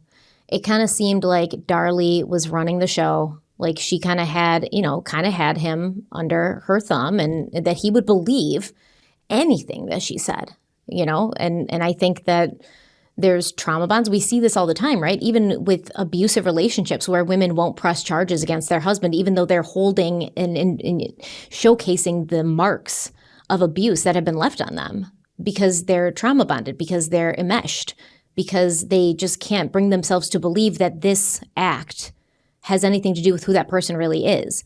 So it could be either one. But the fact that it's gone on so long and Darren still believes Darlie and still defends her, it gives me co-conspirator vibes. I'm not going to be, lying to you. However, would he be a co-conspirator if Darlie was in prison for the rest of her life and she was not throwing him under the bus? I find that hard to believe. I don't know, dude. I'm leaning toward, as we're coming to the end of this episode, I'm leaning toward Darren believing in his wife and trying to do the right thing. And there could be a thing where it's like the idea that my wife could have done this to my children is so unbelievable that I can't even put it in my head. I cannot marry those two things together. And I'll tell you what, this isn't coming from a personal angle because I don't know Darren, just like I don't know Darlie. There's just no evidence to support him being involved with the actual killing. If there was, my opinion would completely change. This seems like a one-person job. Yeah, and it really only needed one person. And it seems, like I said, there were things done for law enforcement in the evidence, right? There were also maybe some things done to get Darren's attention, and we brought one of them up. The breaking of the glass could have shown a side of struggle. It may have also been, in her mind, an opportunity to wake Darren up due to the quote-unquote struggle. So there were things done in the house that we don't know if it was Darlie, who it was intended for. The glass, for all we know, could have been intended to wake Darren up. So there were things done where if Darren was awake and involved, I think the whole thing could have been done a lot cleaner. Yeah. And I also think Darren would have had some quote unquote injuries as well, because if they could have said we were both on the couch, we fought with them, there were two intruders. Look they cut us all up. It would, instead of having this person who goes from being a victim to a witness, you could have made him a victim as well. Yeah, because now he's going to, if they're planning this, right, beforehand, and Darlie's like, hey, and I'll cut myself so that it looks, and then Darren's like, yeah, but what the hell? I'm going to be there. We talked about this. Unharmed. What are they going to think about me? I need some injuries too. And not to make light of the situation, but imagine you and I being co-conspirators and being like, okay, hey, listen, Stephanie, one of us has got to be injured. You know what? I think it should be you. And you're looking at me like, wait, dude, wait, why is it got to be me? You're the man. You do it. And I'm You'd like, be the nah, one defending. They'd be the one you'd go after first. You take it. Yeah. I'd be like, but listen, I got to work. I got to pay the bills. You're kind of, you're home. You can take some time off and recover, right? Like, hey, listen, I'll cut you. It won't be that deep. I got you. Like, I'm again not trying to make light of this, but I that would be the argument. Like, who's going to take this injury near the carotid artery and potentially kill themselves? Or even the argument of Darren saying, like, I can't be the one not injured because then they'll look at me. They'll potentially think I did it. So I need some injuries too. I need optics. I need to look like a hero here. Yeah, and that's why I'm leaning towards him not being directly involved, not because of what he's saying or not saying. There's just nothing tying him to the crime scene itself. Yeah, and I feel like with Darren and his brain and his bombastic attitude, like the story would have been way more elaborate. Like, I ran down, the intruder was still there. I wrestled with him. Yeah, as I was running down the road, he dropped the sock. Yeah, I wrestled with him to protect my wife, and he punched me in the face, and that's how I got this black eye. I tried, but he got away because, I was so dazed from the punch. Like, the story would have been way more elaborate and just ridiculous had Darren been involved. And Darlie probably knew that. She was like, I can't let this guy get involved, man. We'll never get away with this. I'm with you. So let's take a quick break, and we'll be right back. This episode is brought to you by IQ Bar, our exclusive snack sponsor. IQ Bar is the better-for-you plant protein-based snack made with brain-boosting nutrients to refuel, nourish, and satisfy hunger without the sugar crash. I'm personally now obsessed with the lemon blueberry and the mint chocolate chip. They actually really taste good, but I've also been obsessed with the peanut butter chip and the almond chip. They're so delicious. More importantly, though, they do not make me crash. The best thing is IQ bars are totally free from gluten, dairy, soy, GMOs, and artificial sweeteners, so you can snack clean, stay sharp, and feel good about it. They've also got hydration mixes and mushroom coffees if you want to go full brain and body boost mode. So we love IQ Bar. With over 20,000 five-star reviews and counting, more people than ever are starting their days on the right foot with IQ Bar's brain and body boosting bars, hydration mixes, and mushroom coffees. And Derek is going to not only tell you how you can check them out for yourself, but tell you how you can get a really, really good deal that I personally will be using when I buy my next IQ Bar order. I will be using our code. Yeah, that is a nice little hack, right? Use our own code, and that way we get the double the benefit. So I'm going to put you guys on to a new flavor. I had to switch it up. I was doing almond butter chip probably 2 or 3 times a day. And I needed something new for my palate. So now I'm eating the toasted coconut chip. Phenomenal. Right now, IQ Bar is offering our special podcast listeners and viewers, that's you guys, 20% off all IQ Bar products. Plus, you can get free shipping. To get your 20% off, just text weekly to 64,000. Again, that's weekly to 64,000. One more time, weekly to 64,000. Message and data rates may apply. See terms for details.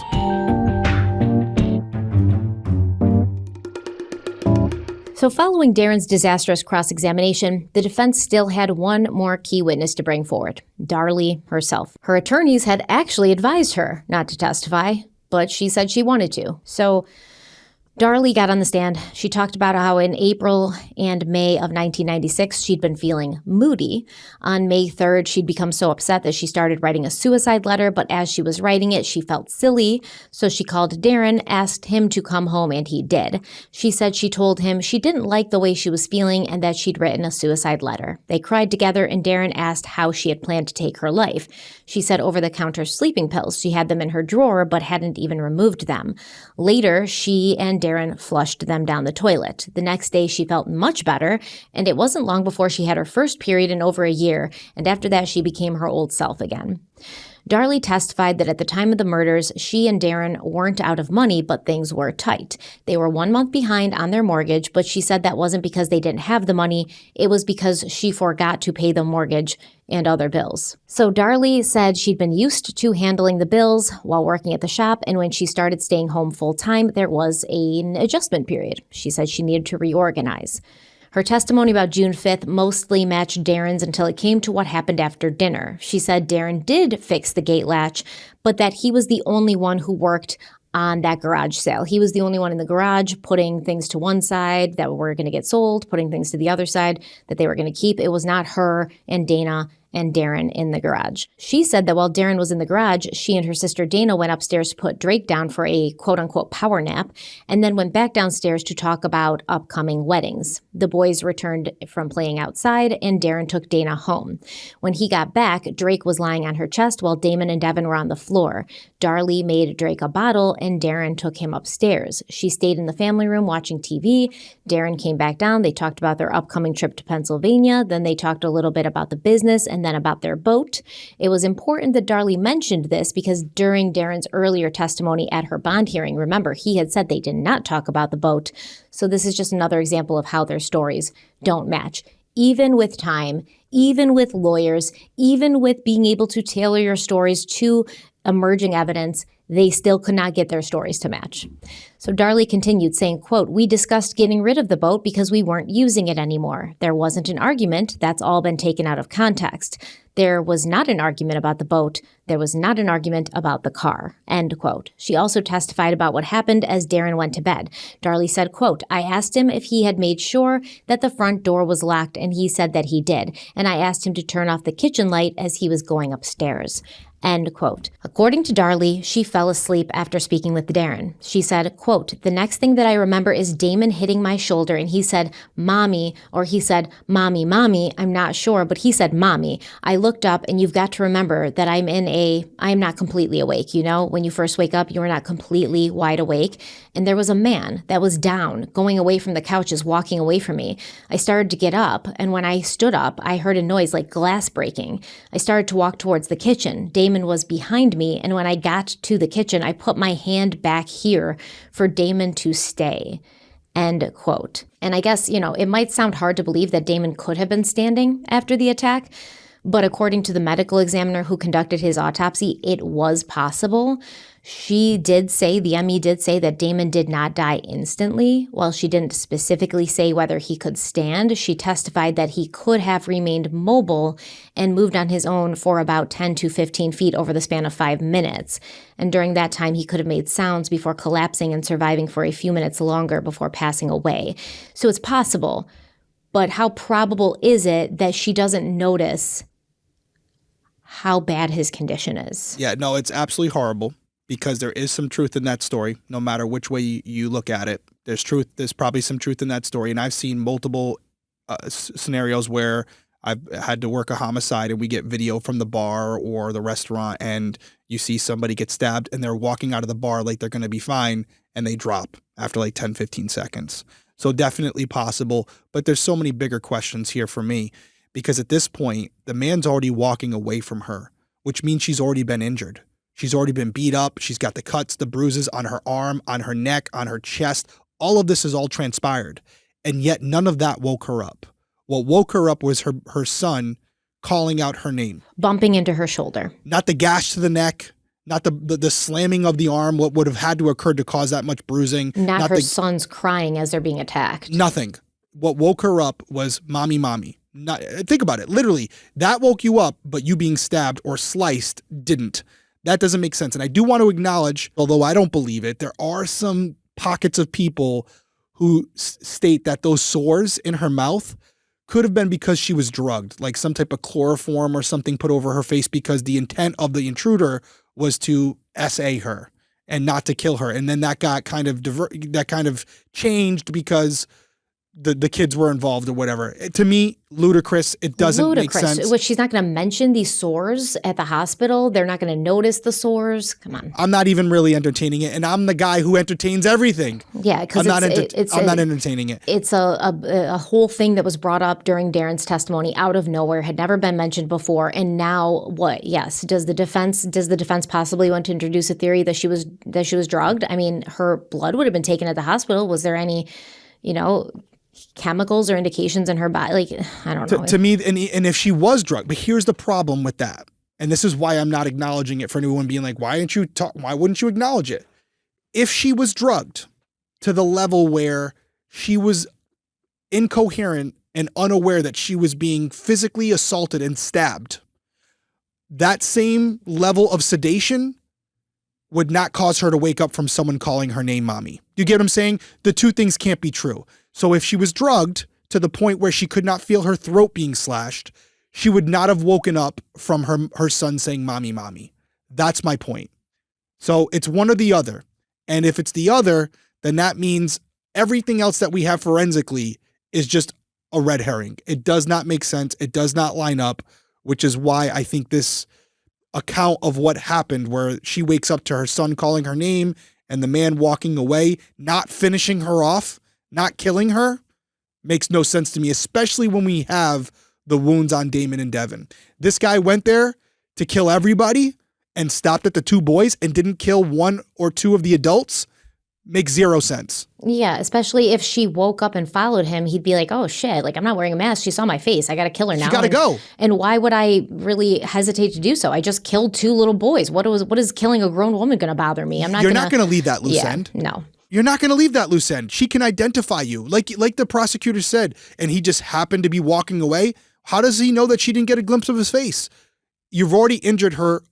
You've done more to injure her but not kill her, then it would have been easier just to kill her. Do you follow what I'm saying? Yes, of course. So it's like, and you've got the weapon in your hand still. You got the weapon in your hand. Yeah. I'm not trying to make light of what's happening here by just describing it the way I am. But if you want to kill someone, it's pretty simple. Straight in. Game over. Go for the chest. Straight in. You're more than likely going to accomplish your mission. To slice in those areas, the arm, you stabbing someone in the arm, what are you hoping to accomplish? We already know, based on her statement right there was not a struggle. There was not a fight over the knife. She woke up and pursued this person after the fact. So how do you get those quote unquote defensive wounds? And he ran away from her. Somebody he had just slit her throat, apparently. It does not align. And I can't get there. If Damon's going to wake her up and say, mommy, mommy, and then walk behind her as she goes to the kitchen, is he never at any point going to be like, mommy, I'm hurt?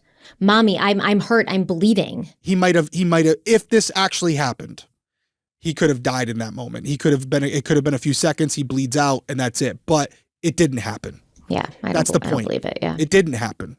Well, Darlie continued on with her testimony stating, quote, and when I got to the kitchen, I could see the guy going into the utility room, end quote. At this point, the lights were still off. The only illumination would have been coming from the TV in the family room. And Darlie said, quote, I started to take a couple of steps into the kitchen and I realized that the lights were off, so I turned back around and flipped the lights on real quick. I started to walk into the kitchen, end quote. By that time, the man was no longer in sight, according to Darlie. And then she said, quote, I got into the kitchen and I got to where the island is, and it was at that moment that I realized that I had blood on me, and I kept going, walking a little bit, and I saw a knife laying in the utility room. The knife wasn't completely the whole way in the utility room. It was just like a little bit into the doorway of the utility room. It was an instinct. I picked up the knife. It was an instinct to pick up the knife. I didn't think about it. It was just an instinct. I picked up the knife. I brought the knife back to the kitchen counter and set it up on the kitchen counter, end quote. Darlie continued saying, quote, at that time, I started to walk into the family room, and it was at that time that I saw Devon, and he was lying on the floor, and he wasn't moving, and his eyes were open, and he had cuts on him that were so big. I screamed, Devon! I screamed out and couldn't believe what I was seeing. It was at that time that I turned back around and went to Damon, and Damon was standing up still. I couldn't see that he had been hurt. I just started checking all over him. When I turned him around, I could see big, huge wounds through his shirt, end quote. So Damon is following her to the doorway of the kitchen. She's turning on the light. She's walking into the kitchen. She's seeing the knife. She's picking it up. She's putting it back on the counter. She's coming back, checking on Devon, then going to Damon, who is still standing up. Yeah, according to her, yeah, still standing. Still standing up? Mm-hmm. No. Darlie continued on, stating, quote, I started screaming and I ran into the entranceway and I flipped on the lights real quick and I was screaming, Darren, Devon, Darren, and Devon. And we ran back into the hallway. Darren went over to Devon and I went into the kitchen and flipped the lights back on and I grabbed the phone and I went to the drawer where there's towels in the drawer and I went over to the sink and got the towels wet. Okay, what's the problem with that statement? I mean, first of all, the glass broke a good 20 minutes ago. There you go. So Darren would have already been down there, like I've said a million times. Detective Harlow, there you go. According to Darren, and this is another reason why I don't think they're working together, because they would have had this cleared up. Darren saying he heard glass break and then he heard yelling for his name. Yep. She's saying the opposite. She's saying glass broke. Let's say it was maybe even like 20 seconds. Glass broke. Then she turns around, does all those things, and goes back and sees Damon and Devon, then yells out for the boys. From what Darren's describing, it's not the same. So who are we to believe here? Unfortunately, I got to lean towards Darren. I believe Darren, which once again makes sense for the timeline. She breaks the glass, she starts screaming, she's staging things. She knows he's going to come down and be a supporter of her story because he's going to, yes. The glass is broke to get his attention. And so, yes, exactly. And then she starts screaming just in case the glass breaking didn't, get his attention alone. She says Darren went over to Devon. She went into the kitchen. I also think it's funny because she says that she's got Damon. He's standing up and then she's screaming, Darren, Devon, Darren, Devon. And then she says, we ran back into the hallway. Darren went over to Devon. Is she saying when we ran back in the hallway, is she talking about her and Damon or her and Darren? The way I read that, I'm assuming she's talking about her and Darren because she kind of transitioned to what they were doing. And I don't think they ran back in the hallway, her and Devon. I think it's more so she's now transitioning to as Darren quickly got downstairs because I agree with her. I think the minute she yelled his name, just like any adult, he probably flew down those stairs. He's probably down there within under 3 or 4 seconds. Oh, yeah. He had to put his pants on, allegedly. But yeah. Yeah, like that is true. He did have to put his pants on. 30 to 60 seconds, I think. Yeah. So, but then he was down there. And then she says Darren went over to Devon. And then instead of her going over to Damon, she went into the kitchen, flipped the lights on, which didn't you already say you flipped the lights on? You said that you did that before she turned back. Yeah. She flipped the lights on. You flipped the lights on when you chased the intruder into the kitchen and then you realized it was dark and you flipped the lights on. So did you turn them off and then you had to turn them on again? So you went into the kitchen now after everything's done, even though you already turned the lights on, you turned them on again. Okay, Darlie. Well, I told you guys my story, I think it was last week or the week before about my light incident. So I won't comment here because that would be hypocritical. Well, I will because I don't go believe right her. Ahead. But I was not sure about my own traumatic situation with the lights on or off, so I'll stay out of this one. I mean, it's not that she's not sure. She literally says, I walked in the kitchen, realized it was still dark, turned the lights on, and by the time I did that, the intruder had left.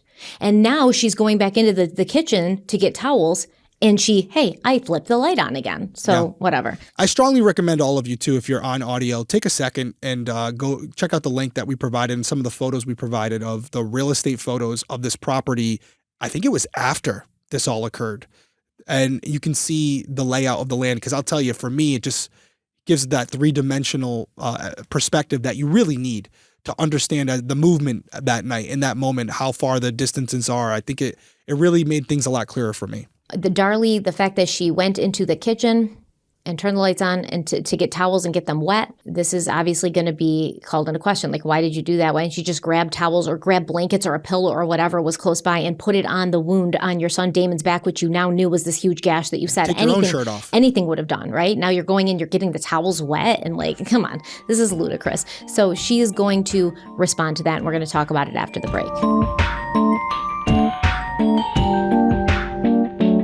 You know that moment at night when you're turning off all the lights, locking all the doors, maybe doing one last check of the windows, and you just want to feel safe before you can relax and head to bed? Well, that's exactly the feeling that Simply Safe gives me. I've been using Simply Safe for a while now, and I've got to say it really has made me rethink home security. I used to feel like alarms were mostly reactive. Someone breaks in, the siren goes off, and then you hope someone shows up or you hope that the intruder gets scared and leaves. But Simply Safe is really taking the definition of security to a whole new level with their new Active Guard outdoor protection, which has been an absolute game changer. Their AI-powered cameras work with real live monitoring agents who watch over your property in real time. You don't have to wait until somebody invades your space, until somebody actually breaks into your home before something happens. You know that these people at Simply Safe have your back and they're watching out for you even when you're sleeping soundly. There are no contracts, no hidden fees, and it's seriously, the whole system is easy to set up. We love Simply Safe. They have everything. They've got alarms. They've got cameras, indoor cameras, outdoor cameras. They have motion sensors, glass break sensors, smoke alarms, CO2, everything. Their doorbell camera is the best doorbell camera I've ever used, by the way. It's amazing. So Go and check it out. Derek's going to tell you how you can for yourself. Yeah, I don't care who you are or where you live. You need to have a security system. It could save your life or it can save the lives of the people you care about. And Simply Safe is a proven system that works. So visit simplysafe.com/crimeweekly to claim 50% off your new system with a professional monitoring plan and get your first month free. That's simplysafe.com/crimeweekly. There's no safe like Simply Safe.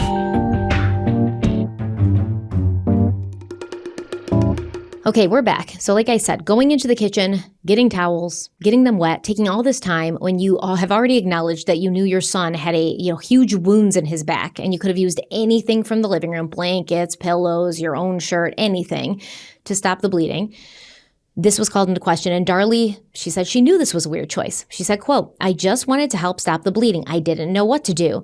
I was just reacting. I went to Damon first. I put a towel on Damon's back. There's been a lot of controversy that I didn't do that, but I did do that. I put a towel on my baby's back. Darren was trying to save Devon. I put a towel on Damon, then I told him to hold on. I said, 'Hold on, baby,' and he said, 'Okay, mommy.' That is the last thing that he said to me. I went over to Darren, and Darren was down, and he was breathing into Devon's mouth, and I didn't know how to do CPR. I didn't even know what I was doing. When Darren was blowing into Devon's mouth, you could see some blood coming out of his wounds on the side of his chest. I didn't know what to do. All I did was just put a towel on it. I didn't know what to do. I just put the towel on top of his chest wound. After that, I ran back, and I think that is when I ran and I screamed for Karen across the street because I didn't know what to do, and I knew that we had to get help. I got another towel, and I went back to the sink, and I got another towel, and I put another towel besides Damon, and I told him to hang on again. He was still alive. He was still trying to breathe." End quote. Okay, so none of this makes sense because first of all, apparently Darren's got first aid training. At any point when she's like standing over Devon and like just putting a towel on his wound and walking away, is Darren going to be like, "Okay, lady, you're going to have to put pressure on these wounds because just placing a towel on it is not going to do it. So you got to put pressure with his first aid training." Secondly, she's like knowing that Damon is alive, and she said, "Oh, I put a towel on him, and then I went to go get another towel. I went back to the sink, got another towel, and then I put one beside him and told him to hang on again. He was still alive. He was still trying to breathe." This is not what she initially has said at all, but it doesn't make sense. Once again, he's got wounds on his back. Why are you not standing next to him putting pressure on the wounds to stop the bleeding? You don't need to have first aid training. You don't need to know what to do. I think everybody would know that. Any like adult or any even, younger kid who's watched any movies or TV would know to do that. But okay. Yeah, and as I'm sitting here listening to this and hearing even Darren's perspective on what he observed, to me, if you're of the belief that Darlie did this, which I am, what it sounds like to me is that while this is occurring, Darlie's taken a second to kind of take an overview of what she's looking at because she knows the cops are on their way and she's trying to double check to make sure everything looks the way it needs to look. Oh, but Derek, the cops are not on their way because according to her, she knew they needed help. So she screamed across the road for Karen. Right. She has not made a call to the cops yet. Yep. You don't think the first thing you do when you see that your kids are bleeding out in front of you is call 911? You yelled across for Karen? Yeah. But when we're talking about, you keep bringing up her not administering aid to her kids. Why? Even if she did it, why wouldn't you do that to at least optically look like you care or look like you're trying to prevent it? Yeah, you could set it up to make it look like you could scatter rags all over the place. Yeah. But to me, her standing back, if what Darren's saying is true, and we don't really have a reason not to believe him because he doesn't think his wife did this. Her sitting back for a minute, holding on to that vacuum like it's a cane, to me is just taking in an overview of the scene. Hey, what do we got here? Is there anything out of place? Does everything look like it needs to look, or did I leave something behind that I need to clean up before everybody gets here because this is going to be a shitstorm? That's my interpretation of her taking a second to kind of take in everything that's present to make sure everything makes sense. Yes, everything makes sense. I agree. It kind of looks like she just sort of was like, I put a towel next to him. Yeah, because you wanted to make it look like you administered aid. Darren's down there trying to save his boys, and she's kind of forensically, and she said this herself, this isn't me putting words in her mouth. She's thinking about the knife. She's thinking about all these things and how she's going to explain them. Mm-hmm, exactly. And she's kind of going to talk about the vacuum cleaner too. She said, quote, Officer Waddell came in. I was standing over at the kitchen bar and I was leaning over the vacuum cleaner that was there earlier because I was a little dizzy and I couldn't breathe very good. End quote. She said that at this point, she didn't know how badly she had been hurt, but she had seen her neck in the mirror behind the wine rack in the kitchen. She said, quote, Waddell was in the family room and he told me to sit down or lay down. I don't remember which, and I did that. I had just been leaning over the vacuum for support just to keep myself up. When I sat down, I kind of took the vacuum cleaner with me. End quote. Okay, so this is her explanation for why the vacuum cleaner is over the broken glass and not not that, because if the guy's running, and in her first scenario, she kind of made it seem that way. He was running, the vacuum cleaner fell, the glass broke. The vacuum cleaner wouldn't necessarily be on top of the glass, the broken glass, because the vacuum cleaner would have been in the entryway between the living room and the kitchen, whereas the wine rack with the wine glasses is in the kitchen. So you would see the vacuum cleaner down and then glass sort of scattered around, but not underneath the vacuum cleaner. So this is her explanation now for why the vacuum cleaner was over the broken glass. I could tell you're excited because you're talking so fast. I'm like, I'm so sick of this woman. I'm like so. Well, it's starting to make more sense, not in the way that she would like, but yeah, I agree with everything you said. It's not aligning with her narrative of what occurred. No, especially the first 3 stories she told. Right. The evidence is not supporting. Listen, if you're telling the truth, the evidence is going to support that, and it's not here. At least to some extent, even if you can't remember exactly and you have traumatic amnesia, which is just so convenient, by the way. You have traumatic amnesia and you remembered things as, even if you're remembering things later, the things you're remembering are still going to match the evidence, but that isn't what happened. The things that Darren and Darlie remembered, quote unquote, were a way to sort of try to explain the evidence. But because that's not what happened, even their made up stories and their, fabricated stories trying to support the evidence that was there still didn't support it. And that's how I know that there's no way. No way. So Darlie said Sergeant Walling arrived shortly after this and that he and Waddell checked the garage, which they cleared. Paramedics came in and began working on the boys. Darlie asked how they were doing, and then the paramedics took her to the ambulance. At one point, she was asked to describe the man who attacked her, but she said she wasn't sure. She hadn't seen him clearly because it was dark. The only thing she knew for certain was that Darren wasn't the killer. Darlie claimed she had no memory of being beaten or attacked. She just assumed it happened based on her injuries. And then, get this, while she was in the hospital, she noticed that her mouth was very sore. It felt kind of raw inside, she said. Now, this led her to believe that, quote, the man had his hand over my mouth while he was attacking me, end quote. So this was the first time she'd ever mentioned having sores in her mouth. Once again, when asked about the large bruise on her right arm that had not been noted by medical staff, Darlie said, quote, I thought that the bruise on my right arm was because of the wound. I had no idea that it was from blunt trauma until I heard the doctors testify about it, end quote. Darlie also testified about the silly string incident. She said there had been a prayer service followed by a birthday party. She said everything was her sister's idea, including the silly string. She didn't believe there was anything wrong with what they did. They were celebrating Devon. Okay, so on cross-examination, the prosecution asked Darlie a series of specific and pointed questions. And as they tore into her testimony, it became clear why her attorneys had advised her against being on the stand. Darlie didn't really have any good answers for the questions that she was asked. The prosecution started with finances. Darlie maintained that she and Darren were not short on money at the time of the murders. In response, the prosecution introduced a letter dated May 8th from their mortgage company stating they were 2 months behind on their payments and faced foreclosure if they didn't pay by May 23rd. Darlie again claimed they weren't actually behind. She had just forgotten to make the payments. The prosecution then moved to the timeline of the night of the murders. When asked how she could have slept through someone attacking her children so close by, Damon was within a foot of her and Devon was 4 to 5 feet away, Darlie said she didn't know. She said she couldn't explain why she didn't wake up. Whenever the prosecution asked her things like, if you saw the man attacking your kids, you would jump up and defend your children, wouldn't you? Or you wouldn't sleep through someone cutting your neck, would you? She answered, I would think so, but again, I cannot remember. The prosecution questioned Darlie about claims that she helped provide first aid to her children. They got Darlie to admit on the stand that she didn't actually apply pressure to Damon's wounds. She continued to claim that she laid a wet towel on his back, though no towel was found near him and no witnesses recalled seeing one. She also said she placed a wet towel on her own neck and that she brought a towel over and laid it near Devon, next to where Darren was. When asked why she wet the towels, Darlie said she didn't know what she was doing. She said she she had never taken a first aid class and didn't have any common sense at that moment. It was too chaotic.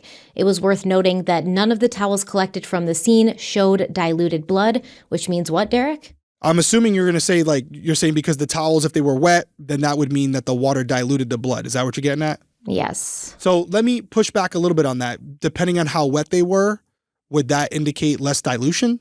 So it doesn't matter. They weren't diluted at all. The blood at all, wasn't. with no blood. There was no water found in the blood samples whatsoever. No water. And you would see that, right? The hemoglobin, the protein in red blood cells that gives blood its color, would spread out with the water, making the stain appear lighter, pinker, more diffuse.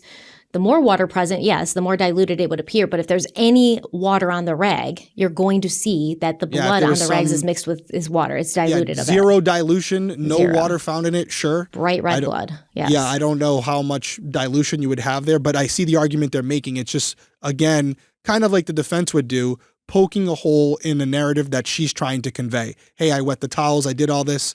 If you're lying about something as simple as that, because the wetting of the towels really doesn't change the case, but it's just so a lack of credibility. So I get the argument as to why they're bringing it up. They're trying to prove that she's a liar. I mean, she's lying. If she lied about going into the kitchen specifically so she could get towels and wet them, and then she's asked, like, well, why did you use wet towels? And she's like, I don't know, because I don't know what I'm doing. And then they come out and they're like, hey, by the way, you didn't use wet towels. All those towels were dry. They were never wet because there's no dilution of the blood.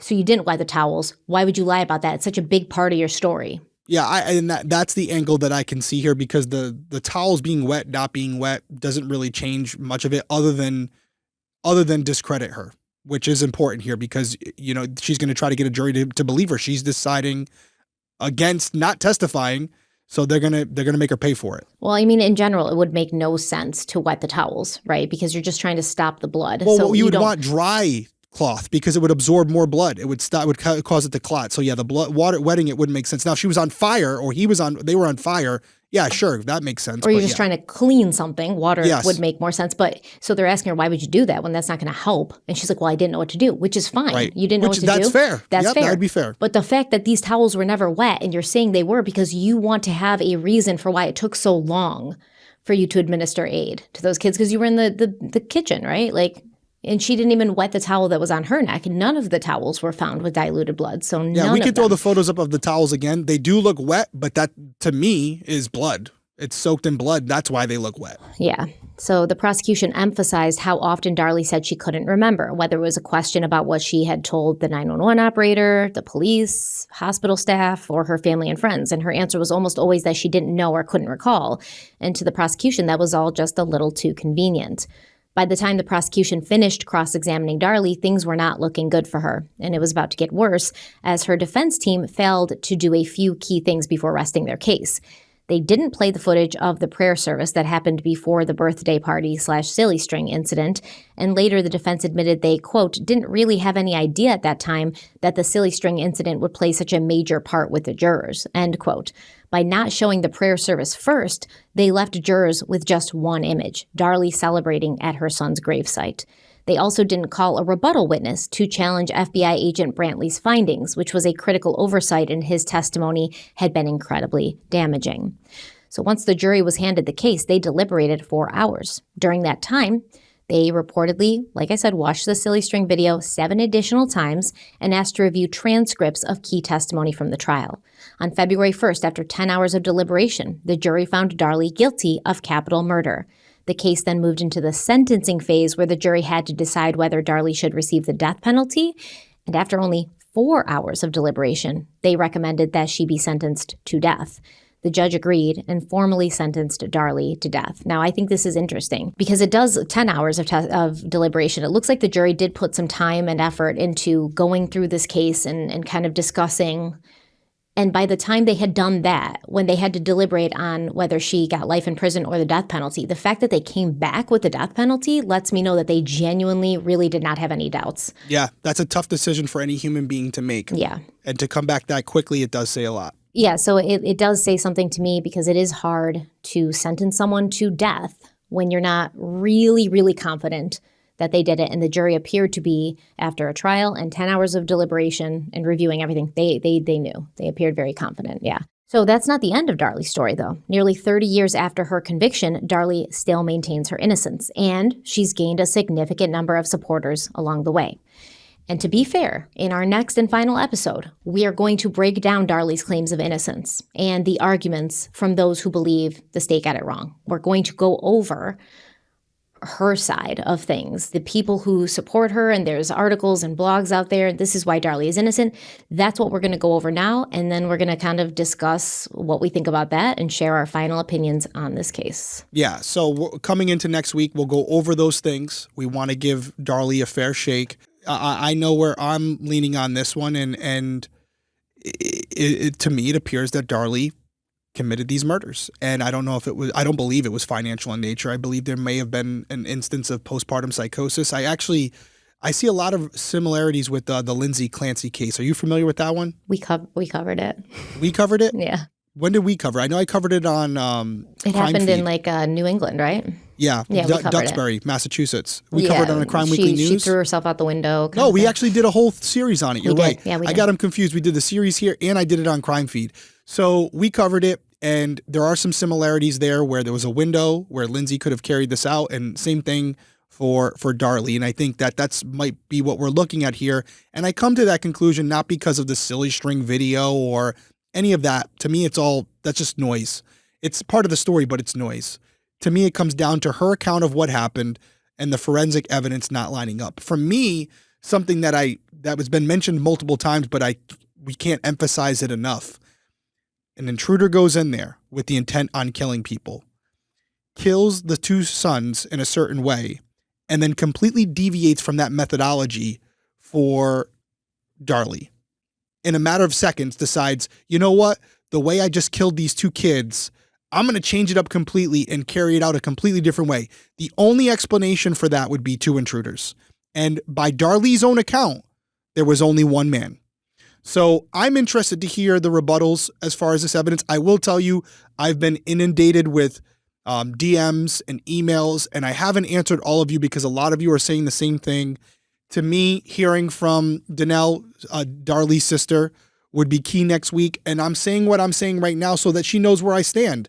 We're not in this to prove one thing or the other. We know what the jury feels, and we know how that turned out. We know where we're leaning. But are we still open to at least hearing Danelle's side of things and hearing what they have to say about this case? Of course. And then after hearing from her, like you said, we'll give our final thoughts and we'll wrap this one up. Yes, absolutely. One more reminder before we go, Criminal Coffee now has flavored coffee in stock as you're listening to this. Definitely if you're watching it, although last time we sold out in like 24 hours. We had over 1,000 bags. We sold out in 24 hours. This one we have a little bit more, but it's probably about the same per each flavor. So if you're interested in it, head on over to criminalcoffeeco.com, buy yourself a bag, let us know what you think. We'll be back next week. Until then, everyone stay safe out there. Have a good night. Bye.